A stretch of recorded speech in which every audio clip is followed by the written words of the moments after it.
Welcome back to another story on Veil Soul. This time we're bringing you what if Kurenai was sent to spy on Naruto, but discovered he was already controlling the village from the shadows. Your likes fuel our creativity. Subscribe and stay tuned. Here's the story. Chapter 1, The Assignment, the mission scroll was unmarked. That was the first thing Kurenai noticed when Elder Tamaru slid it across the lacquered table. No Hawkage seal, no mission registry number stamped in the corner, no chain of custody notation. Just plain rice paper rolled tight with a black cord, sitting in the space between them like something that didn't officially exist. She didn't reach for it yet. "You said this came through proper channels," she said. Tamaru was a small man with a large face and the kind of stillness that older shinobi developed when they'd spent enough years learning that unnecessary movement cost energy. He sat across from her in a private room above a tea house on the edge of the merchant quarter, not the council chambers, not the mission office, not anywhere with a record of foot traffic. He'd requested her presence through a third party, a retired chunin who ran a flower stall and clearly still ran errands for people who paid quietly. "It did," Tamaru said, "through our channels." Kurenai looked at the scroll. "Whose channels are those exactly?" "The ones that have kept this village safe for 30 years while the official channels were busy arguing about funding allocations." She'd heard of the Ember Council the way most Jonin heard of them, as a rumor dressed up as institutional memory. Old root, people said, old Foundation ideology with new faces attached. After Danzo's death, the theory went that his network hadn't died so much as dispersed, finding new hosts, new rationales, new patients. Kurenai had never had proof of that. She had 2 eyes, though, and she'd spent 15 years reading rooms for a living. She read this one clearly enough. She picked up the scroll. The mission parameters were clean on the surface: intelligence gathering, close observation, behavioral assessment. The subject's name was written without rank or title, which was itself a statement. Uzumaki Naruto. She read through the rest of it: frequency of reporting, acceptable cover identities, chain of contact, and then she set it back down and looked at Tamaru. "You want me to spy on the Hawkage?" "We want you to observe a man who may or may not be the Hawkage in any meaningful sense," Tamaru said. "The man sitting behind the desk is a symbol. We're interested in the man who decides what the symbol does." Kurenai kept her face still. "That's a significant accusation." "It isn't an accusation, it's a hypothesis. That's why we need observation, not a tribunal." He folded his hands on the table. The gesture was practiced and patient, and it made her skin prickle slightly. "Kurenai, you are one of the finest analytical minds this village has produced in a generation. You were Asuma's partner. You trained the Ino Shikacho generation.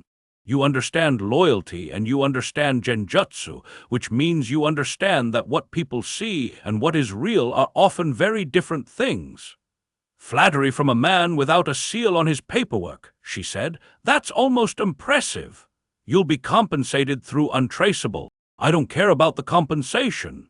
She picked up the scroll again, and this time she slipped it inside her vest, not because she'd decided, because it was evidence. "Tell me what you've actually seen, not theory, specifics."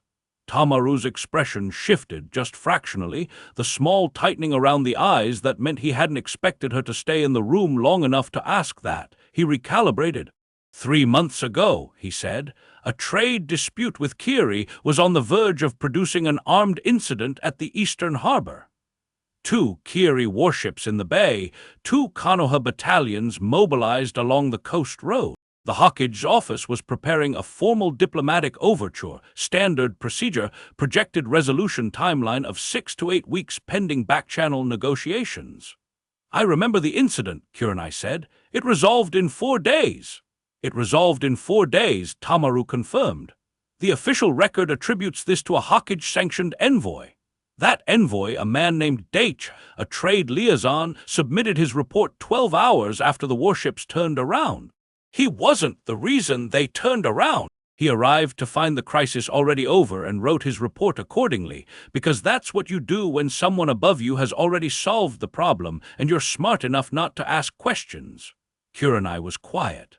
"The week before that," Tamaru continued, "a Jonin named Reiku Mori was transferred from a border assignment to a domestic security post. Seemingly routine. except that the border post Reiku vacated was in the Rain Country corridor, and 2 days after his removal, a minor warlord named Sendo attempted to establish a checkpoint on that corridor. There was no one to contest him. Within 72 hours, the checkpoint was gone, not through any Konoha action, but because 3 other parties with competing interests in that corridor took care of it themselves, as if someone had simply removed the obstacle that was preventing them from doing what they already wanted to do. Indirect action, Kurenai said quietly. Precise, invisible, deniable indirect action. Yes! Tamaru opened a small folder she hadn't noticed him carrying and placed 2 pages on the table. Reiku's transfer order, signed by the Hokage's office. Kurenai looked at the order. The signature was the Hokage's. The seal was legitimate, but the requisition code in the upper right corner, she'd processed enough paperwork in her career to know those codes, and the one on this form didn't match any standard mission category she recognized. "What's this code?" she asked. "We don't know," Tamaru said, and for the first time he sounded genuinely unsettled rather than controlled. "We've found it on 47 documents over the past 2 years. It appears on transfers, resource allocations, intelligence briefings. It doesn't correspond to any registered category in the mission archives. It seems to exist entirely outside the official coding system." Kurenai stared at the little cluster of numbers and letters. RKN 77S. She put the page back on the table. She thought about the Kiri incident. She thought about Reiku Mori. She thought about 6 other things she could name off the top of her head, small impossibilities, moments where Konoha's outcomes had been better than its official actions deserved, and she felt something shift in the architecture of assumptions she'd been living inside for years. "Give me 2 weeks of prep time," she said. Tamaru nodded like he'd already known she would say yes. She walked out of the tea house through the back, into the narrow alley behind the merchant quarter, and stood in the morning light for a long moment. A cat watched her from a window ledge above. The distant sound of the training grounds carried over the rooftops, the rhythmic impact of jutsu practice, someone's students running drills in the early air. She'd known Naruto Uzumaki since he was a boy. She'd watched him grow from the loud, raw, desperate kid who wanted nothing more than someone to see him, into a man who'd fought in a war that had nearly broken the world and come out the other side with something quieter in his eyes. She'd respected what he became. She'd voted for his appointment privately when the council had been selecting names. She pulled her vest straight and started walking. 2 weeks of prep time, she'd said. She started using it immediately. The first week she didn't go near Naruto at all. She spent it in archives and in motion, covering the kind of ground that surveillance required before you ever looked at the subject. Context first, network second, subject third. She taught that order to her students, and she lived by it herself. The mission archive was a 3-story building near the center of Konoha's administrative district, staffed by 12 archivists and protected by 2 separate seal arrays that logged every document accessed and by whom. Kurenai had legitimate access. She was a Jonin who regularly reviewed completed mission reports for the training program, so she wasn't doing anything unusual by being there. She was careful, though. She pulled the documents she needed in clusters that looked like reasonable research patterns, nothing that would read as a single-thread investigation. What she found in 4 days of careful reading was strange. Not wrong. That was the thing. None of it was wrong. Every document she found that seemed out of place turned out on deeper inspection to have a legitimate rationale. But the rationales were just slightly ahead of the official decision-making process. Allocations approved before the relevant threat assessments were completed. Staffing changes implemented before the orders generating them were officially issued. Intelligence sharing agreements with minor allied villages that appeared in the archive as fates accompli with no record of the negotiation process. It was like reading a book where every chapter began with a conclusion and then explained how it had been reached, but the explanation was always slightly too smooth. Real bureaucracy was messy. Real bureaucracy had false starts and revised positions and crossed out names and amended orders. This was bureaucracy that had already been solved before it was written down. She flagged 17 documents and memorized their details without removing anything from the archive. She was meticulous. She left no pattern.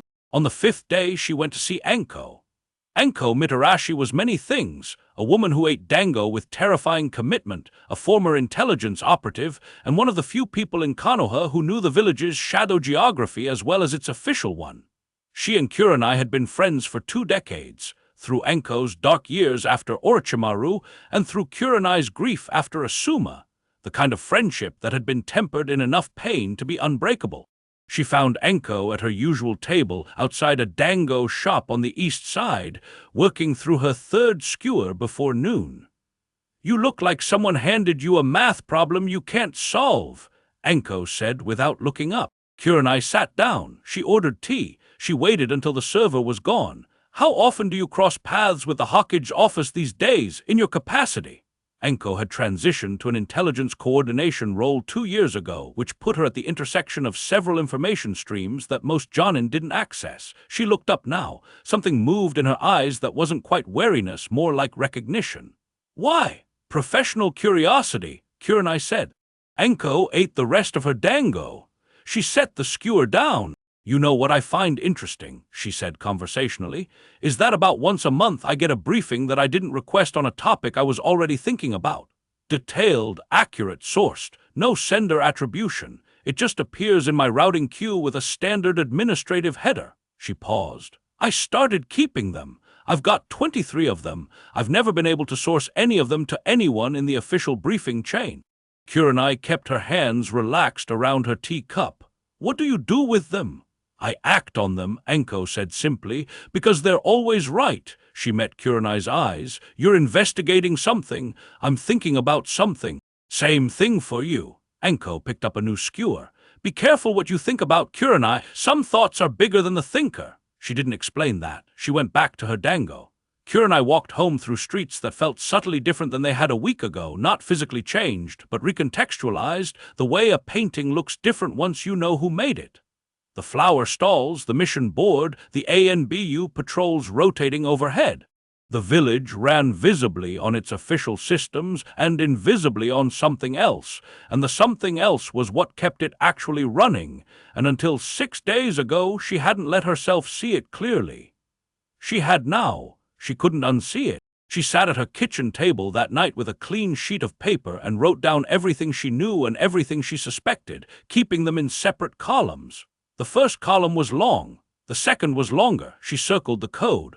RKN77S. She thought about it for a long time, and then she wrote 3 characters next to it and looked at them. RKN, the last 3 characters of a particular name if you stripped it down. Uzumaki. The Ruki in the middle compressed. An N, a designation.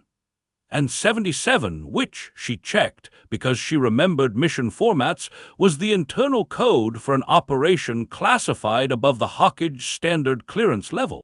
Above the Hawkage level, because Naruto was the Hawkage level. She put her pen down. Above the sitting Hawkage, she thought carefully, below the actual one. The second week she began watching him directly. She was good at this. Surveillance was a genjutsu user's natural inheritance. You learned presence management long before you learned technique, learned to occupy space without registering in other people's awareness, to be the thing they looked past. Kurenai could follow a target through a crowded market and never once catch their peripheral vision. She'd done it in wartime, through hostile territory. She could certainly do it in her own village. She watched Naruto for 3 days before she concluded that either he was completely oblivious to her presence, or he already knew she was there and didn't care. Both possibilities bothered her for different reasons. He was, on the surface, exactly what everyone thought he was. He showed up at the Hawkage office every morning at an hour that suggested he'd already been awake for some time, carrying food from a stand in the market district rather than from the Hawkage kitchen. He sat through meetings with the patience of a man who found them mildly interesting rather than actually taxing, offered opinions when asked, signed what was put in front of him, left in the early afternoon. He trained with a regularity that was more personal discipline than preparation. He didn't train like a man who thought he was in danger. He ate ramen with an enthusiasm that had apparently survived every war and every year of his life completely intact. He talked to people. That was the thing she kept coming back to. Not in the political way, the way someone cultivates influence by performing warmth. He talked to people the way someone did when they were genuinely interested. He knew the names of vegetable vendors. He knew the duty schedules of the gate guards and asked about their families. He remembered details. On the third day, she was watching from a rooftop when she saw him stop outside a weapons shop on a side street and spend 15 minutes talking to an old man she didn't recognize. Just talking. Leaning on the wall, arms crossed, the way you stood when you weren't going anywhere. The old man was laughing by the end of it. She did some digging. The old man was a retired chunin named Hideo who'd lost his business once to a debt crisis 6 years ago and rebuilt it with a loan from an untraceable source. She cross-referenced the loan's timestamp against a certain document in the archive. The document had RKN 77S in the upper right corner. Naruto had saved the man's shop. The man didn't know it. Naruto apparently hadn't told him. She thought about that for a long time. On the fourth day, she was crossing the training grounds at midday when she heard someone fall into step beside her at a precise and deliberate distance, not aggressive, not casual, but the exact spacing of someone who knew all the same skills she did and was demonstrating they knew she knew. She looked sideways. Shikamaru Nara was walking with his hands in his pockets, looking at the sky with the specific expression he always wore when he was calculating something complex and had already arrived at the answer. "You're good," he said pleasantly. "Standard surveillance detection wouldn't have caught you. Most people in your position would feel pretty confident right now." Kurenai kept walking. Her heart rate stayed level because 15 years of fieldwork had taught her that the body's first instinct in a discovery scenario was to betray you and the mind's job was to override it. "Afternoon, Shikamaru, afternoon." He glanced at her sideways. His expression was almost fond. "He noticed you the first day, not me him. He pointed you out to me yesterday and asked me to make sure you were comfortable." "Comfortable," she said. "His word. He has weird priorities sometimes." He paused. "He'd like to know if you want to come to dinner tonight. His house. Hinata's cooking, which is genuinely excellent, so it's a worthwhile offer regardless of the subtext." Kurenai stopped walking. She turned to look at Shikamaru directly, and he stopped as well, patient, unhurried, watching her with those dark eyes that had been doing exactly this kind of quiet assessment since he was 12 years old. "He knows," she said. "He knows," Shikamaru confirmed. "He's known since," he thought about it, "probably the morning of the second day when you were in the archive. He has good people. And he's inviting me to dinner. He said, and I'm quoting directly, she deserves to see the real thing instead of following paper trails in the dark." Shikamaru tilted his head. "That's either an offer or a warning, and honestly with him it's usually both simultaneously. That's what makes it interesting." He resumed walking. 7 o'clock, bring nothing. He specifically said that bring nothing, like he knew you'd think about showing up armed. He was already 10 meters away before she could form a response. She stood on the training ground in the afternoon light and thought about Anko's words. Some thoughts are bigger than the thinker. She wasn't afraid. She was something more precise than afraid. She was standing at the edge of a territory she'd thought she was surveilling from the outside and finding out that the territory was aware of her and had been all along, and the question wasn't whether to retreat. The question was what she was actually doing here. She thought about 17 documents in the archive. She thought about the Kiri warships going home. She thought about Hideo laughing outside his shop. She thought about RKN 77S and what it meant that the code existed at all, that someone had built an entire parallel classification system inside the official one, not to conceal corruption, but to manage outcomes. Clean, careful, result-oriented outcomes. She went home. She changed out of her surveillance clothes. She stood at her window and watched the sun move toward the rooftops. At 10 minutes to 7, she walked to Naruto's house. The house was ordinary. That was the first and most persistent thing about it, a good-sized house in a quiet residential street, well-kept but not grand, with a garden that had clearly been tended by someone who enjoyed the work rather than employed someone to do it. Kurenai recognized Hinata's influence in the organized herb beds along the front path.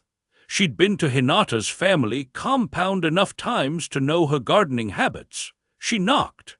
Naruto opened the door. He was wearing an apron. Orange, of course, or it had been orange once, and years of washing had faded it to something between orange and gold. He had flour on his left hand and something that might have been sauce on his collar, and he looked exactly like what he appeared to be, which was a man who'd been helping in the kitchen and come to the door without stopping to clean up first.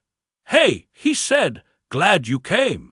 Hinata made this incredible. He turned back into the house, apparently assuming she'd follow. I don't even know what it's called, but it smells unbelievable. Come in."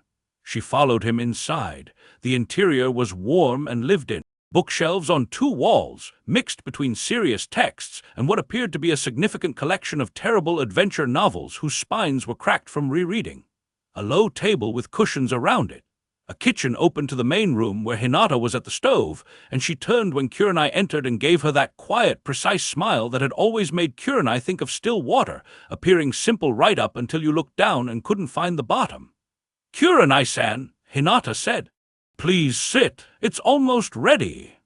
Shikamaru was already sitting at the table, eating from a dish that had apparently come out early. He raised a hand in greeting without looking up from what he was reading. "You look like you're waiting for something bad to happen," Naruto said, dropping into a seat across from her and pulling off the apron in a motion that flung it over his shoulder onto a hook by the kitchen, a practiced motion, absolutely unconscious, perfectly aimed.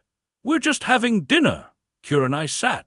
She kept her hands visible because she'd been trained to, and because she didn't want to seem threatening in someone's home, and because it gave her something to do.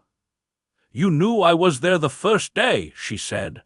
"Honestly, probably the first day. Definitely by the second."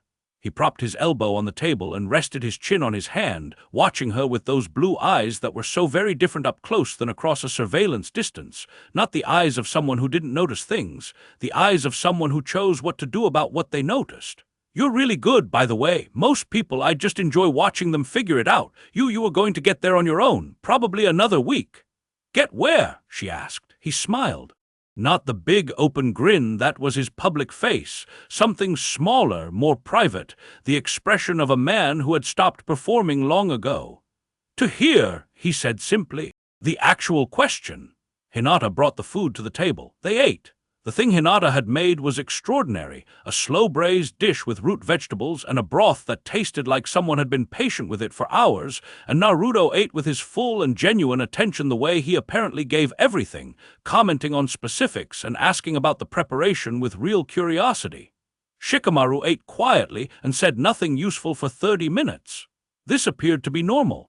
Kurenai waited. She was good at waiting. Surveillance was mostly waiting. It was Hinata who spoke first on the actual subject, which somehow surprised Kurenai more than anything else had. She put down her chopsticks and said calmly, "The group that sent you, Tamaru's faction, what exactly did they tell you they were afraid of?" Direct, no preamble. Kurenai looked at her. "That one man was holding real power over Konoha without official accountability," Kurenai said. Honesty seemed at this point like the only currency that would work. "That the Hokage's office was effectively a front." Hinata and Naruto exchanged a look. It was the look of 2 people who had been having long versions of this conversation for years. "Not a front," Naruto said. He reached for more broth. "It's real. Kakashi-sensei does real work, so does the current administration. I support them." He paused. "I also make sure things don't break before they get to the point where the official system needs to fix them." "How long?" Kurenai asked. "Seriously, since about 2 years after the war." He said it without drama. "Not because I wanted control, because things kept falling through the gaps and people kept getting hurt and I kept thinking, there has to be a better approach to this." He glanced at Shikamaru, who finally looked up from his reading. "He came to me with a list of 17 situations where Konoha's outcomes could have been dramatically improved with earlier intervention." Shikamaru said, "I spent 3 days telling him it was too ambitious and structurally unsound." He paused. "Then I spent 3 months helping him build it." "Because you were wrong?" Kurenai asked. "Because I was right about it being ambitious and wrong about it being unsound." He went back to his reading. "It works." Kurenai looked at Naruto. He was watching her with that patient, private expression, not pushing, not defending, just waiting to see what she did with what she'd been given. Tamaru's people aren't wrong about the accountability problem, she said. No, he agreed immediately. They're not. That's a real concern, and I think about it. He said the last part without any self-congratulation, just acknowledgement. The question is whether their solution, which is to dismantle what I've built and run everything through official channels, produces better outcomes or just cleaner paperwork. Cleaner paperwork, Shikamaru said without looking up, that people can read after the crisis it failed to prevent. Kurenai sat with the evening moving through the windows, the light going amber and then soft, and thought about everything she'd found in the archive. She thought about what Tamaru had said and what Enko had said and what Naruto had said, and she placed them all on the same table in her mind and looked at them together. They're going to escalate, she said. They didn't send me just to observe. Observation is the first stage. Naruto nodded. He didn't look surprised or alarmed. He looked like a man who had already moved the pieces that needed moving. I know, he said. What are you going to do? She looked at him across the table, in the warm light of this ordinary house. This man with flour on his hand and sauce on his collar, and 47 impossible documents in the archive, and a network underneath the village that kept the village alive. And she thought about the unmarked scroll still sitting in her vest and the clean sheet of paper in her kitchen with 2 columns of things she knew and suspected. I haven't decided yet, she said. Naruto smiled, that small, private one, and reached for the serving dish. More food while you think about it, he said. Seriously, Hinata spent 3 hours on this. Hinata refilled her bowl without being asked. Kurenai looked down at the food and thought, for no reason she could immediately identify, about the old man laughing outside his shop. She picked up her chopsticks. She walked home at 10 o'clock through streets that were quiet and lit and unremarkable, and she took the long way because she needed to think and the walking helped. Somewhere above her, on a rooftop she couldn't see, something moved, not threatening, just present. She was aware of it the way you became aware of things once your frame of reference changed. The ANBU shadow. Following her, she realized, not the Hawkage shadow, the other kind, not threatening, just making sure she got home safe. She stood at her door and looked up at the empty rooftop and felt the full weight of what she was in the middle of land on her at once. The village she thought she lived in ran on one set of rules. The village she actually lived in ran on something else, something built by a man who'd once had nothing, in a village that had tried its hardest to give him less than nothing, and who had responded by quietly deciding that if no one else was going to make sure the gaps were covered, he would do it himself and not wait to be asked. She went inside. She sat at her kitchen table. She looked at the scroll with no seal and the sheet of paper with 2 columns. She picked up a pen. She wrote a single line on a clean page. The question isn't what he's doing. The question is whether it should stop. She stared at that sentence for a long time. Then she turned off the light and went to bed, and lay in the dark thinking about unmarked scrolls and flower-covered hands and a code that existed above the official clearance level, because the man who made it was operating above the official clearance level, not because he wanted to, but because someone had to. Some thoughts are bigger than the thinker, Enko had said. She was beginning to understand what that meant. Chapter 2. Proximity. She filed a preliminary report with Tamaru's contact the next morning. It said almost nothing. Surveillance initiated, subject behavior within expected parameters, continued observation required. The kind of report that bought time without triggering action, written in the specific bureaucratic language that made readers feel informed while learning exactly nothing. She'd written hundreds of them during the war. The skill was, apparently, still sharp. She sent it through the dead drop the Ember Council had established, a loose brick in the wall of a storage building near the West Gate, the kind of location that was chosen because it was unremarkable, and because the kind of person who checked it regularly could do so without looking like they were checking anything. She walked past it at an easy pace, left the folded paper, and kept walking. Then she went to the training grounds and ran 5 kilometers and tried to decide what she was actually doing. The honest answer was that she didn't know yet. She'd told Naruto she hadn't decided, which was true, and she told herself she was still in observation mode, which was also technically true, and the part she was being careful not to examine too directly was that the decision she was approaching felt less like a tactical choice and more like a question about what kind of person she was. Those were the hardest decisions. Those were the ones you couldn't logic your way through cleanly. She ran another kilometer and then stopped and did weapon katas until her arms ached and her head was quieter, the way hard physical work always quieted it. When she finished, Naruto was sitting on a fence post at the edge of the training ground eating from a container of rice, watching her. "You do the same series every time," he said. 42 movements, always starting left. You shift to right dominant on the 23rd movement." She wiped her face with a cloth and looked at him. "You're early. I'm always early. The morning paperwork is fake anyway. Shikamaru pre-reads everything and flags what actually needs my attention, which is usually about 15% of what lands on my desk." He offered her the container. "Rice. Hinata makes extra. It's 7 in the morning. I know. Do you want rice or not?" She took a portion because refusing seemed pointlessly performative at this stage. She sat on a nearby log and ate and watched 2 Chunin teams run morning drills in the far field and thought that this was a deeply unusual way to conduct a covert operation. "You filed a nothing report," Naruto said, not accusatory, observational. "How do you?" "Because if you'd filed a real report, I'd know about it within the hour, and I haven't heard anything." He said it matter-of-factly, scraping the last of his rice. "Your contact is a man named Teijo who runs a supply depot near the South Administrative Building. He passes materials to a woman called Sina who works in civilian records. She routes to Tamaru." He paused. "Teijo is not as careful as he thinks he is." Kurenai looked at him. "You've known about the dead drop." "About 2 months ago, I became aware there was a surveillance system being built around my movements," he said. "Took me another 2 weeks to trace the origin. Tamaru has 6 other people watching various aspects of village administration. You're the only Jonin. The others are clerks and minor officials." He glanced at her. "He picked you because you're the best. He also picked you because he thought your personal history, Asuma, your students, your investment in Konoha's stability meant you'd be properly motivated." "He wasn't wrong about that," she said. He was right about your motivation. He was wrong about what direction it would point." He said it with complete confidence and not a trace of arrogance. "The way you stated something you'd already verified." He'd looked at her and come to a conclusion, and the conclusion was apparently that she was already on his side even before she knew it herself. She found that irritating in a way that was hard to articulate because she suspected he was right. "You're very certain about people," she said. "I've had a lot of practice reading them." He hopped off the fence post. "Walk with me. I want to show you something."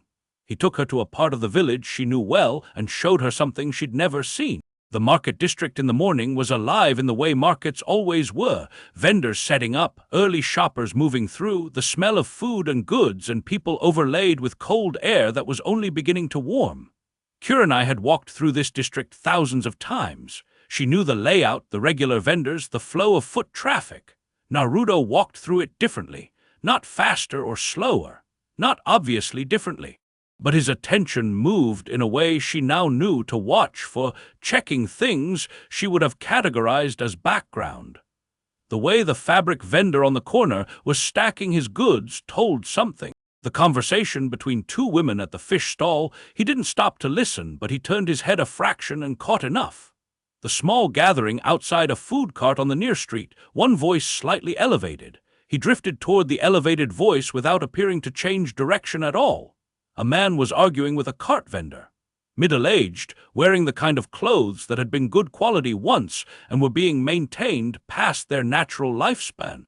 He was disputing a price with the specific energy of someone who was already exhausted and had nothing left to be calm with. The vendor was patient but firm. The small queue behind the man was shifting with the collective discomfort of people who wanted the situation to resolve. Naruto stopped beside the cart and said, "Yamato, your pork buns are getting famous. I've had 3 people mention them this week." And the vendor looked up and straightened and said with real pleasure, "Hokage-sama, I didn't." And Naruto was already passing money across the counter, enough for the arguing man's order and then some, and doing it in the seamless way of someone paying for their own purchase, so that the transaction barely registered as anything other than a regular sale. The arguing man stopped arguing. He looked at the buns in his hands and at Naruto, who wasn't looking at him, who was asking Yamato about a new ingredient he'd heard about, and the man's face did something complicated and private. He walked away with his food and didn't look back. Naruto spent another 3 minutes with Yamato, bought his own buns, and rejoined Kurenai on the main path. The whole thing had lasted less than 4 minutes and the queue had cleared behind them. "Did you know that man?" Kurenai asked. First time I've seen him." He ate a bun. "But that argument was about 300 ryo, which is a lot if you don't have it. And public humiliation over 300 ryo follows a man for months. Every time he comes back to the market, everyone remembers. You end up with someone who avoids the market, buys less, gets worse nutrition, maybe pulls their kids from a supplemented school program." He glanced at her. "Small things compound. You can't do that for everyone." "I can't do it for everyone," he agreed. "But I'm already here, so I can do it for him." He finished the bun. "The systematic version is the network. The individual version is just walking through your village and paying attention." Kurenai thought about that. She thought about it the way you thought about something that was simple on the surface and more complicated beneath. Because what he was describing was a philosophy, a whole approach to power that inverted the usual model. Power usually flowed downward from the person who had it, and the person who had it stayed behind a desk and projected it outward through systems and intermediaries. What he was describing flowed in the opposite direction. He walked through the bottom of the system and solved things at the ground level, and the network handled everything above that. "Who built the network with you?" she asked. "Besides Shikamaru. Mostly people who had specific problems they needed solved and were willing to work on solutions rather than just receive them." He named 6 people in the next 30 seconds. Some she recognized, some she didn't, all of them from different sectors of village life. The common thread was that they were all people who had been in bad situations and come out the other side changed rather than broken. "I found them or they found me." Shikamaru vetted the structure. "Hinata manages the information channels because she's better at it than anyone I've ever met. Byakugan helps, but honestly it's mostly that she reads patterns the way I read people." He paused. "And Sakura runs medical resource allocation through a parallel channel that gets supplies to field teams 3 days ahead of official logistics. She built that herself and then told me about it afterward." "Sakura knows. Sakura has strong opinions about how it should be run," he said with a warmth that was clearly fond exasperation. "She sends me memos." Kurenai almost laughed. She caught it, but barely. They came out of the market district onto a broader street that ran toward the administrative quarter, and the shift in atmosphere was immediate. Foot traffic became more purposeful, the buildings older and more formal, the ambient noise lower. Official Konoha, the place where things were decided on paper. "I need to ask you something directly," Kurenai said. "Go ahead." "Tamaru's concerned the accountability problem. You said yourself it's real. You're managing enormous amounts of power and information and resources, and you're doing it outside official oversight. That's not just a structural concern. If something happened to you or if you changed, I'd become dangerous," he said. He didn't flinch from it. "Yes, I know that. I think about it." He stopped walking and turned to face her, and she saw something in his expression that was different from the warmth and the practicality, something older, more careful. "I built in limits. Shikamaru has a complete record of every operation, every resource movement, every contact in the network. If I ever move outside the lines he and I agreed on, he takes it to Kakashi-sensei directly, all of it. The whole thing goes official, and I lose every bit of operational capacity overnight." Shikamaru agreed to that. It was his idea. He resumed walking. He said the scariest thing about any system built around one person is that the person's judgment becomes the only safeguard. So we needed an external safeguard. He volunteered. A brief pause. "He also said it was the most troublesome thing he'd ever agreed to, which I think was just noise." Kurenai walked beside him and thought about Shikamaru Nara sitting across that table, sharp and quiet, and reading his documents, and understood suddenly that the reading was never casual. Shikamaru was always working. He was the auditor of an empire that didn't have a name, and he'd built the audit function himself because that was what you did when you were the most strategically capable person in a system, and the system relied on someone you trusted but could not risk. The accountability problem wasn't unsolved. It was solved in a way that official channels would never accept because it was personal rather than institutional. It relied on the integrity of two specific people rather than a documented oversight structure. But documented oversight structures could be corrupted. People could be corrupted too, but the people Naruto had chosen were, by this point, among the most demonstrably incorruptible in Konoha. She couldn't decide if that made her feel better or more unsettled. "What do you actually want from me?" she asked. They were nearing the administrative district, and he'd need to break off for the Hokkage's office shortly. "Not what you'd like, not the dinner invitation version. What do you actually want?" He considered this seriously. She appreciated that he didn't answer immediately. "Honestly, I want someone with your skill set who isn't already inside the system I've built. Everyone I work with has been part of this long enough that they have assumptions I have. You've spent the last week looking at it from the outside, and you've found things and made connections I might have stopped seeing because I'm too close to them." He looked at her. "I want someone who'll tell me when I'm wrong. Shikamaru does that. Shikamaru tells me when I'm strategically wrong. You tell me when I'm wrong." He said it simply. "Those aren't the same thing." Kurenai stopped. He walked 2 more steps and then stopped as well, turning back to her. "You're asking me to stop spying on you and start working with you," she said. "I'm asking you to keep doing exactly what you're doing," he said. "Watch, evaluate, form independent conclusions. Just do it from a position where you have complete information instead of archive records and dead drops." He held her gaze. "And keep sending nothing reports to Tamaru for now, because I'm not ready to let him know what I know, and a sudden silence from his best operative would tell him too much." There it was. The 3 moves ahead version laid out plainly. He turned her surveillance operation into his counterintelligence measure without asking her to betray anything.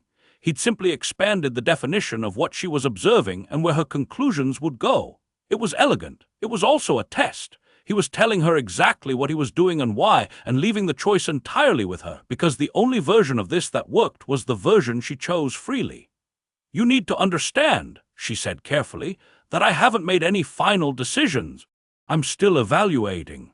"I know," he said. "I'd be suspicious if you weren't." He glanced at the sun, calculating time the way Shinobi did, and then looked back. "Come to the office at 2, not the official entrance, the side door on the east face that looks like a maintenance access. Shikamaru will meet you." He walked away toward the administrative building without waiting for her answer, which was either confidence or courtesy, and she stood in the street and watched him go and decided it was both. She spent the morning doing what she'd said she was doing, evaluating. She went back to the archive, and this time she wasn't being careful about pattern. She pulled every document with the RKN 77S code. She could find and laid them out in her mind in chronological order and walked through the story they told. The earliest one was 5 years ago. A medical supply allocation to a village in the fire country interior that had been hit by a flood, standard disaster relief on the surface, except the allocation had been approved and dispatched 16 hours before the official disaster declaration. Someone had known the flood was coming, had moved supplies into position in advance, had saved approximately 48 hours of response time. In a flood scenario, 48 hours was the difference between recoverable and catastrophic. She found 6 more from that first year. Each one was a small intervention, early, precisely targeted, producing downstream effects that the official record would later attribute to good fortune or well-executed crisis management. The code appeared more frequently in subsequent years. By the present period, it was appearing multiple times per week. She tracked specific operations, a border negotiation that she'd always thought had resolved suspiciously smoothly.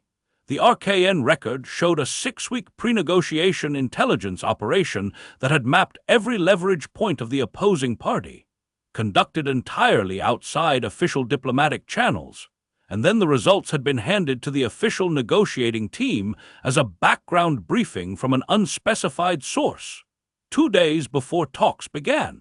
The official team had assumed it was standard intelligence work and gone in prepared in ways they didn't fully understand. They'd succeeded and attributed it to their own skill. That pattern repeated itself constantly, the official system performing well because it was being fed from below by a parallel system that had already done the hard work. She thought about what that meant. The official system's people, good people, capable people, were getting credit for outcomes they hadn't fully produced. They believed in their own competence more than the evidence warranted because the evidence had been curated. What would happen if the parallel system stopped? The official system would face its actual capability unassisted, and it would be worse than anyone currently expected. That was a vulnerability, a real one. The Ember Council was wrong about what Naruto was doing, but they were right that something had created a dependency that the village wasn't aware of. She wrote it down. She labeled it risk, capability gap, unrecognized. She added compound risk if parallel system disrupted rather than integrated. She stared at that second line, disrupted rather than integrated. The Ember Council's plan, whatever their escalation looked like, was almost certainly disruptive, which meant that even if their concerns about accountability were legitimate, their solution would actively make the village less safe, not more, because it would expose the capability gap suddenly and in a moment of crisis rather than allowing a managed transition. They were trying to fix a real problem in a way that would cause a worse one. She closed her notes and sat in the archive for a moment with that conclusion settling through her. Then she went to lunch and ate alone, and thought about the fact that she was now thinking in terms of outcomes rather than procedures, and whether that was a change that had been made to her or one she'd made herself. The side door on the east face of the administrative building was, as advertised, built to look like maintenance access. Kurenai had walked past it dozens of times without noting it as anything other than what it appeared to be. She stood in front of it at 2 o'clock and knocked twice because there was no other obvious protocol. The door opened immediately. Shikamaru was on the other side. He stepped back without greeting and she walked in. The interior surprised her. She'd expected a back office or a corridor. Instead, she was in a room the size of a large study that didn't appear on any floor plan she'd reviewed, which meant it was located in space that official blueprints attributed to structural supports and utility runs. Smart. Someone had built this room out of architecture that looked like it didn't have room for a room. One wall was covered in a map, not a standard tactical map, but something layered, with multiple overlaid documents held by magnets, showing Fire Country and significant portions of the surrounding region with markings in 3 different colors that clearly meant something to whoever had developed the coding system. A long table held materials in organized clusters, and 2 people she hadn't expected were sitting at it. Hinata, who looked up from a spread of papers and nodded, and Sakura Haruno, who looked up with the specific expression she wore when she was simultaneously interested and ready to argue, which was most of the time. "You're 4 minutes early," Shikamaru said, dropping into his chair. "He's running slightly late because the 2 o'clock official meeting ran long. Sit anywhere." Kurenai sat. She looked at the map wall. She looked at the table. She took in the room the way she always took in new spaces, quickly and without apparent effort, storing everything. "The color coding on the map," she said. "Blue is active operations, red is monitoring status, and the yellow, potential development zones," Hinata said. "Areas where conditions suggest intervention may be needed within 6 to 18 months. She folded her hands on the table. "I update it weekly." "How do you source that?" "Information networks within each zone, cross-referenced against historical pattern data and current economic indicators." She said it the way she said most things, quietly, precisely, with no particular interest in emphasizing how remarkable it was. "I maintain 43 active information relationships in 14 different regions." Kurenai looked at Hinata Uzumaki and mentally revised every assumption she'd carried about this woman for the past decade. She'd known Hinata was capable. She'd known she was intelligent and resilient. She hadn't known she was running a regional intelligence network from what appeared to be a room that didn't officially exist. Sakura said from across the table, "You're recalibrating your opinion of her." "I'm expanding it," Kurenai said. Sakura seemed to accept that. "Mine too, when I found out." I've known Hinata since we were 12 and I still didn't. She paused. Actually, scratch that. She was always like this. I just wasn't looking. She leaned forward on the table. Kurenai-sensei, I want to tell you something before Naruto gets here, and then he'll explain it better than I can, but I want you to hear it first from me. Go ahead. 6 months ago, I identified a supply chain problem in field medical logistics. Konoha teams in extended operations were running out of key compounds at a critical rate. The official logistics system was 3 to 5 days behind need consistently. I worked out a solution using a parallel procurement channel and prepositioning strategy. She folded her arms. I went to the official logistics office first, spent 3 weeks trying to push it through the right channels, got told it was outside standard procedure and would require a committee review projected at 4 months. She met Kurenai's eyes. I then spent 4 hours with Naruto, and within 2 weeks the solution was operational. How many teams has it affected? 47 in the past 6 months. Casualty rate in extended operations has dropped by 1/3. She said it flatly, without triumph. 3 months after my solution went live, the official logistics office submitted a nearly identical proposal as their own initiative. Went through the committee, got approved. Now there are 2 parallel solutions doing the same thing, which is wasteful, but the official record shows the logistics office as the innovators. And they believe it, Kurenai said. They believe it completely, because by the time they were thinking about the problem had already been solved around them and they didn't know it. Sakura uncrossed her arms. That's what I wanted you to understand before you see the full picture. This isn't a shadow government trying to replace the official one. It's a support structure that makes the official one functional. The official one just doesn't know it needs support.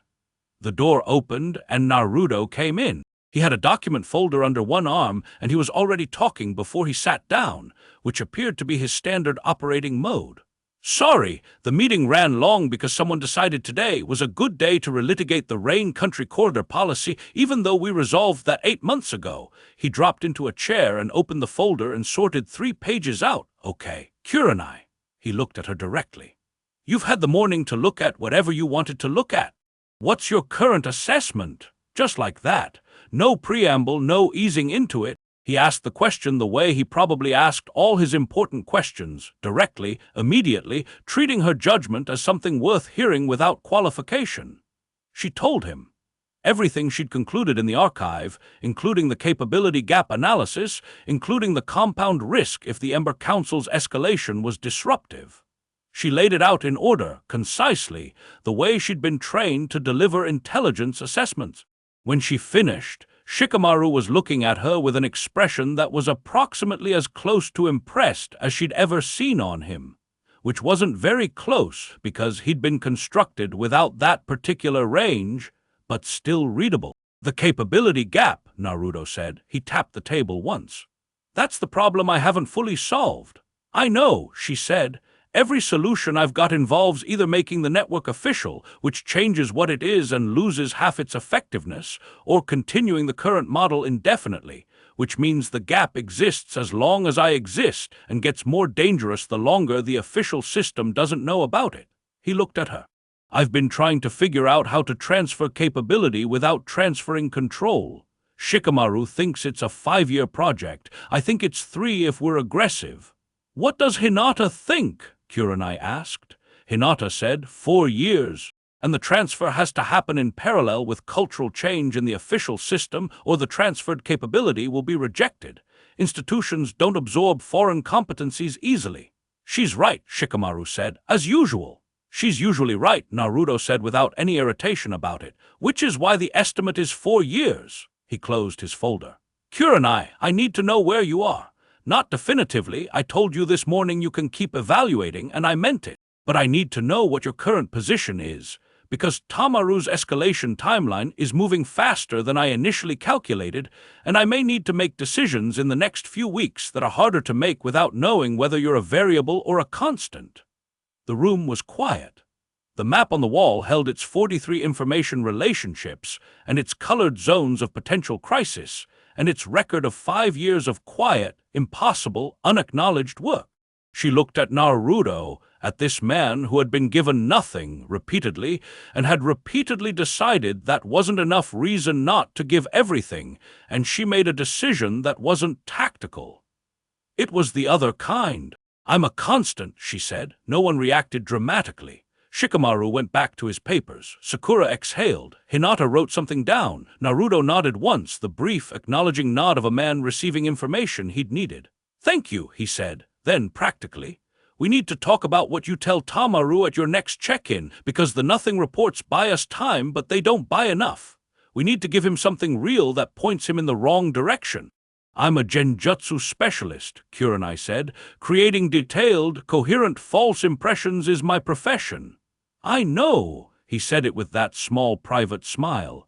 "That's why I needed you to be a constant." They worked for 3 hours. The afternoon moved through the hidden room, and they argued about approach and probability and risk, and Sakura challenged 3 of Naruto's assumptions in sequence, and he pushed back on 2 and conceded the third, and Shikamaru said almost nothing, and then said one sentence that reorganized the entire strategic picture.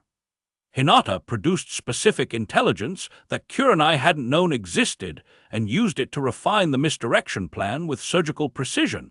Kurenai contributed. She found, over the course of those 3 hours, that she had more to contribute than she'd expected, that her perspective from outside the system was, as Naruto had said, genuinely valuable in ways that were different from what everyone else at the table offered.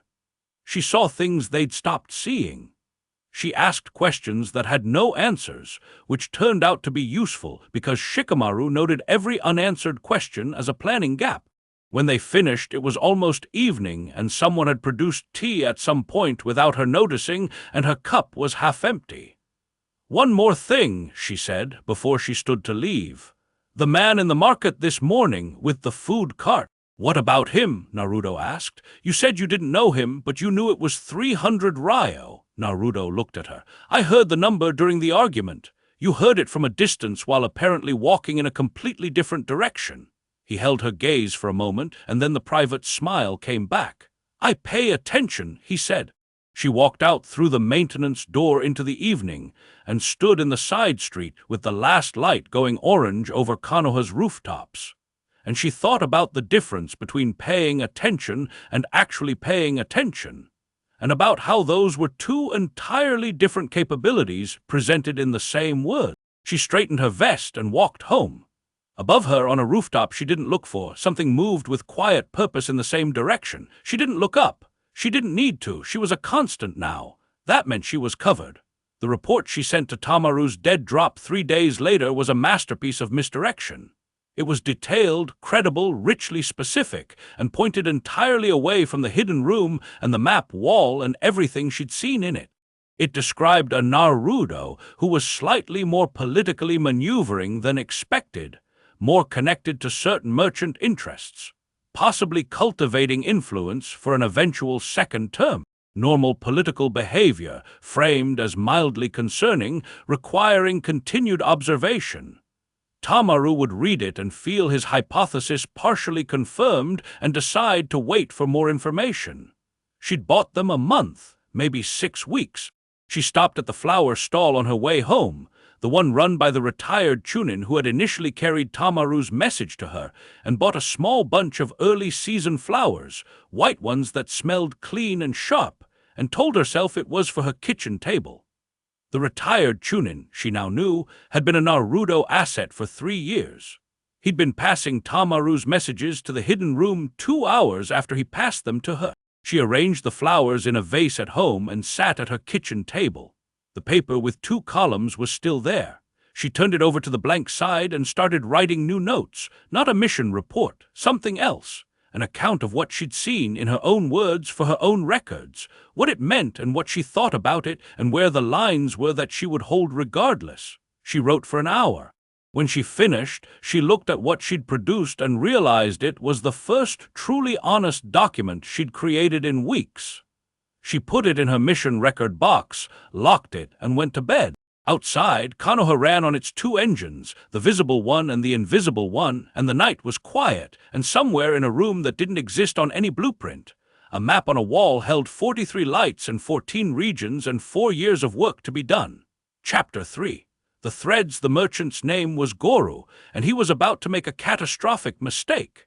Kurenai picked this up on a Tuesday morning while crossing the commercial district on her way to meet Hinata. She wouldn't have caught it a month ago. She would have registered Goru the way you registered background noise, a middle-aged man in a good coat talking to another man outside a currency exchange, nothing that broke the pattern of an ordinary morning. But she'd spent 3 weeks now learning to read the market district the way Naruto read it, and something about the body language was wrong. The second man was leaning slightly away. His hands were in his pockets. His eyes were doing the work of someone who wanted to leave but couldn't figure out how. She slowed without stopping and moved to a vendor's stall on the near side, browsing fabric she had no interest in buying, and listened. Goru was making a financial arrangement with a man who had 3 separate indicators of being a front for outside interests. The ring on his right hand was Rain Country style. His shoes were military-grade, civilian-looking, but cut in a way that Konoha cobblers didn't use. And the paper he was producing from his coat had a fold pattern she recognized from a document briefing she'd sat through 5 years ago on Kiri Financial Instruments. A specific fold used to indicate that a document had passed through a particular type of security verification. She kept browsing fabric for 90 seconds and then moved on. At the corner, she passed a produce stall where a young man was stacking fruit with methodical care. She didn't slow. She said quietly in the direction of the stall and not at the young man specifically, "Currency exchange, east side, Goru, the man with the ring." She kept walking. When she arrived at the tea house where she'd arranged to meet Hinata, Hinata was already there and already knew. "We flagged Goru 6 weeks ago," Hinata said, pouring tea with her eyes on the door behind Kurenai's shoulder, not anxiously, just maintaining awareness, the habit of someone who processed environmental information as naturally as breathing. "He's been moving toward this arrangement for about 2 months. The man with the ring is a Kiri intermediary working for a group that's been attempting to build commercial influence in Fire Country's interior markets." Kurenai sat. "Why haven't you moved on it?" "Because Goru is the second most connected commercial figure in the district, and his arrest or exposure would create a power vacuum that 3 other parties are already positioned to fill, and 2 of those 3 are worse." Hinata set the pot down. "We've been managing his progression toward this arrangement to keep it from completing while also preparing the alternative, a better deal that addresses whatever financial pressure he's under through legitimate channels." "How close is the alternative?" 3 days if everything moves on schedule." Hinata allowed herself a fraction of satisfaction. "One of the things I've been managing this week." Kurenai looked at the woman across from her. Hinata was wearing civilian clothes, her dark hair pinned simply, nothing about her appearance that would register to a casual observer as anything other than someone meeting a friend for morning tea. She had 43 information relationships across 14 regions, and she managed them with a precision that Kurenai was beginning to understand was not an organizational accomplishment, but a deeply personal one. Hinata knew these people, not just their positions. She knew their pressures and their characters and their decision patterns, and that knowledge was what made her intelligence so much more useful than the standard product. "Can I ask you something personal?" Kurenai said. Hinata's expression opened slightly, an invitation. "Why did you build this? Not why Naruto built the network, I understand that, but your part. You could have been the most celebrated intelligence operative of your generation if you'd done this through official channels." Hinata was quiet for a moment. She turned her cup in her hands. "Because official channels would have made it about my name," she said finally, "and it isn't about my name, it's about outcomes." She looked up. "And because Naruto needed someone who could see clearly, and I have always been able to see clearly, and this was the most important thing to see." A pause. "Also," she said, and something shifted in her expression that was warmer, "he asked me." "He asks people," Kurenai said. "He asked me. He asks people when he needs them, and when he trusts them, and when he thinks they're capable of something they may not have discovered yet." Hinata smiled. "In my experience, he is always right about all 3. That afternoon, Shikamaru sent her a message through the channel they'd established, a specific arrangement of a flower stall display that she passed on her usual route, which required nothing of her except to notice it. The display meant, "Hidden room, 4 o'clock, bring your current notes." She brought her notes. The hidden room had changed since her first visit.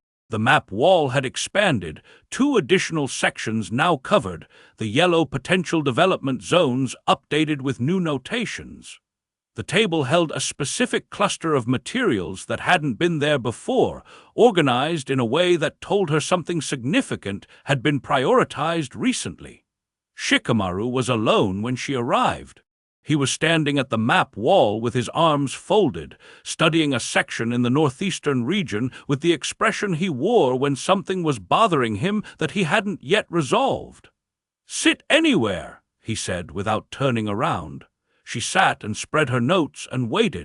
Shikamaru, she'd learned, operated on his own timeline, and arguing with it was pointless. He would turn around when he was finished thinking and not before. He turned around 4 minutes later. "What do you know about Tendo Kasa?" he asked. She thought. "Former Konoha intelligence officer, retired 8 years ago, ran asset networks in Stone Country before the war. Good reputation, solid record." She paused. "He joined Tamaru's circle about 3 years after retirement, from what I can gather." "He's the escalation," Shikamaru said. He crossed to the table and produced a single document. "We intercepted a communication 2 days ago. Tamaru is moving from passive surveillance to active pressure. Cass is the instrument. He has enough residual intelligence relationships to create what looks like an independent corroboration of whatever case Tamaru wants to make against Naruto. If Cass certifies that the network represents a rogue operation, it gives Tamaru's faction a procedural basis to bring the matter to the Elder Council as an official security concern." Kurenai looked at the intercepted communication. It was partial, clearly one side of a conversation, the content incomplete but the direction obvious. "What's the timeline?" 2 weeks if they move efficiently, 3 if they don't." He sat down across from her. "The challenge is that Kasa is legitimately skilled. He knows what to look for, and he knows how the evidence will be evaluated. If he gets proper access to even a portion of what we've built, his interpretation will be credible." "So you need to control what he accesses," Kurenai said. "We need to do more than that." Shikamaru looked at her steadily. "We need him to find something real that tells the wrong story, and for that, you need me to build the story," she said. "That's why you asked me here." "The genjutsu doesn't have to be a technique," he said.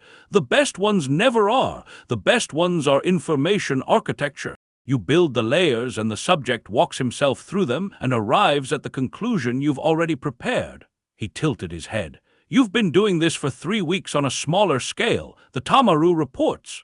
Those were relatively simple misdirection. What you're describing for Kasai is a fully constructed false narrative with enough real elements to survive professional scrutiny." "Yes," she sat with that. It wasn't the ethical weight that gave her pause. She'd built false narratives in wartime. The work was familiar. The weight was different. This was her village, her colleagues, men who had legitimate concerns even if their methods and conclusions were wrong, and she was being asked to deceive them in a structured way. "If I do this," she said carefully, "and it works, Kasa spends months chasing a false lead and Tamaru's escalation dies without resolution. The accountability concern doesn't get addressed. It just gets suppressed." Shikamaru's expression shifted slightly. It was the shift that meant he'd been waiting for exactly this objection and had already thought it through. "Or," he said, "we build the false narrative to redirect them into a channel that produces a genuine conversation. Not suppression, controlled engagement. They find what we let them find, they form a conclusion that's partial but not entirely wrong, and then we negotiate from that position rather than from a confrontation." He unfolded his hands. "Naruto wants to solve the accountability problem, not bury it. This is the mechanism." She looked at him. "You've already planned all of this." "I've already planned the framework," he said. "The execution requires your specific skills." He held her gaze. "And your judgment. I want you to tell me if there's a point in the construction where we're crossing from redirection into genuine manipulation that damages legitimate oversight. That's a line I may not see as clearly as you will, because it's not a strategic question, because it's an ethical one," he said, and said it without any embarrassment about needing her for that, which she found oddly respectable. "Those are different instruments." She leaned forward and looked at the partial intercept again. She thought about the framework, what she'd need, how long the build would take, what real material she could layer into it to give it the texture of genuine discovery. She thought about where the line was, where persuasion became deception, and where that deception became harm, and she mapped the construction against that line carefully. "It's buildable," she said, "and I can hold the ethical line if you hold the strategic one." "Agreed," he said immediately. "Let's start." They worked until Naruto arrived 2 hours later, already having read the intercept, walking in with food from a cart downstairs that he'd apparently remembered to bring, which said something about his cognitive prioritization that Kurenai found both impressive and slightly absurd. He ate while she briefed him on the construction she and Shikamaru had begun.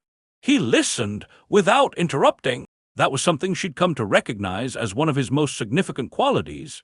He had the capacity to receive information completely, without layering his own response over it while it was still coming in, which meant he actually heard what you were saying rather than what he was already thinking about saying back. When she finished, he sat quietly for 10 seconds and then asked 3 questions, all of them sharp, all of them aimed at the parts of the construction she and Shikamaru hadn't fully resolved. "The timeline for the engagement channel," he said. "If Casa is redirected and Tamaru forms a partial conclusion and we're negotiating from that position, what's our objective for that negotiation? What are we actually trying to get Tamaru to agree to?" "Formalized oversight," Shikamaru said. "A small committee with appropriate clearance that can review network operations, structurally separate from the Elder Council so it can't be weaponized politically. Tamaru would chair it." Naruto looked at him. "You're offering Tamaru the accountability structure." "I'm offering him the thing he actually wants, which is meaningful oversight, in exchange for the thing he was prepared to trade for a destructive investigation." Shikamaru ate a piece of something from the container. "He gets what's legitimate in his concern. We keep operational integrity. The capability gap gets managed rather than suddenly exposed." "He'll suspect it's a concession," Naruto said. "Of course he will. That's why Kurenai has to be the one to present it." Shikamaru glanced at her. "She's his operative. She comes to him with what appears to be genuine discovery and a compromise proposal she's developed from her own assessment. He'll trust it far more than anything that comes from our direction." Kurenai looked at her notes and then at Shikamaru and then at Naruto. "You're asking me to run a full double-agent protocol. I report to him, I deliver information he thinks I discovered independently, I steer him to a conclusion and then a negotiating position." "Yes," Shikamaru said. "That's a significant operation." "It is," Naruto said. "And I want to be clear, if you're not comfortable with the operational scope, we find another approach. I'm not going to tell you this is simple or low risk." She looked at him. He meant it. There was no pressure in the room, just the 3 of them in a space that didn't officially exist, with a map on the wall showing all the things that could go wrong in 14 regions and a genuine question on the table. "I'm comfortable," she said, "but I want the ethical framework documented before we execute. Shikamaru's line and mine, written down, agreed, not for accountability purposes." She paused. "Because in an operation this complex, it's easy to drift, and I won't drift." Naruto nodded. "Done," he said, and then to Shikamaru, "Write it up tonight." Shikamaru said, "Troublesome," which apparently meant yes. The next 10 days she pulled threads. That was how she came to think of the investigation process. Every anomaly she'd identified had threads attached to it, and if you pulled carefully, you could follow them backward through the architecture of what Naruto had built and map the full scale of it. She pulled during the day, documented at night, brought her findings to the hidden room every few days for cross-reference. The scale was staggering, not in the way of something built for its own aggrandizement, but in the way of something that had grown organically in response to genuine need, each component added because a gap existed, the whole structure shaped by the outline of the problems it was solving rather than any grand design. It looked less like an empire and more like scar tissue, the body's own response to repeated injury, functional and sometimes ungainly and completely sincere. She found a financial stabilization fund that had quietly supported 42 families during an economic contraction 2 years ago, preventing what a full analysis suggested would have been a significant increase in civilian crime and 4 probable political incidents. The fund's source was untraceable through standard means. She traced it anyway through 4 layers of intermediate accounts to a source that surprised her. a percentage of Naruto's own Hokage tier compensation, redirected through a civilian financial intermediary for 3 years running. She sat with that for a long time when she found it. He was paying for parts of it personally, not from network resources, not from redirected village funds, his own money. She found a mediation channel that had resolved 14 interclan disputes in the past 3 years, disputes that had never reached official mediation because someone had quietly reached the involved parties first and given them a framework for resolution that preserved their dignity. She traced the channel to a woman named Tsubaki who ran a community center in the southern residential district, who had no official shinobi standing but who had been trained, she discovered, in conflict resolution techniques that were structurally similar to Naruto's own diplomatic approach, simplified and adapted for civilian use. He'd taught her, not in any official capacity, not in any record. He'd taught a civilian woman to do what he did, and she'd been doing it for 3 years in the community she lived in. She found 7 more like Tsubaki. Different sectors, different skills, all trained in specific capabilities that addressed specific gaps in their immediate environment. None of them were part of any official program. None of them knew about the others. They were individual solutions that collectively formed a distributed network of civic capacity that the official system had no awareness of. She brought this finding to the hidden room on a Wednesday night when rain was coming down hard on Konoha's rooftops and the room was warm with the lamp light and the smell of tea. The distributed training program, she said, setting her notes on the table. Tsubaki and the others, how many are there? Naruto looked up from what he was reviewing. 46 currently. You built a civilian capacity network. It's less grand than that sounds. It's 46 people who are good at something specific and were willing to learn how to use it better. He picked up her notes and read through them. But yeah, the goal was always to make the village capable of solving its own problems at the level where problems actually start. Official systems deal with crises. I wanted to build something that reduced crises. Prevention rather than response, Kurenai said, which is boring and invisible and nobody gets credited for it. He said, without bitterness, just acknowledgement. But boring and invisible is what you want in a functioning system. Drama means something failed earlier. She sat down and thought about Tsubaki in her community center, working through disputes, giving people a framework for resolution, and about 46 people doing similar work in 46 different corners of Konoha and its surrounding influence area, and about how none of them knew they were part of something larger than their own immediate work. The transparency problem, she said. The accountability concern. It applies here too.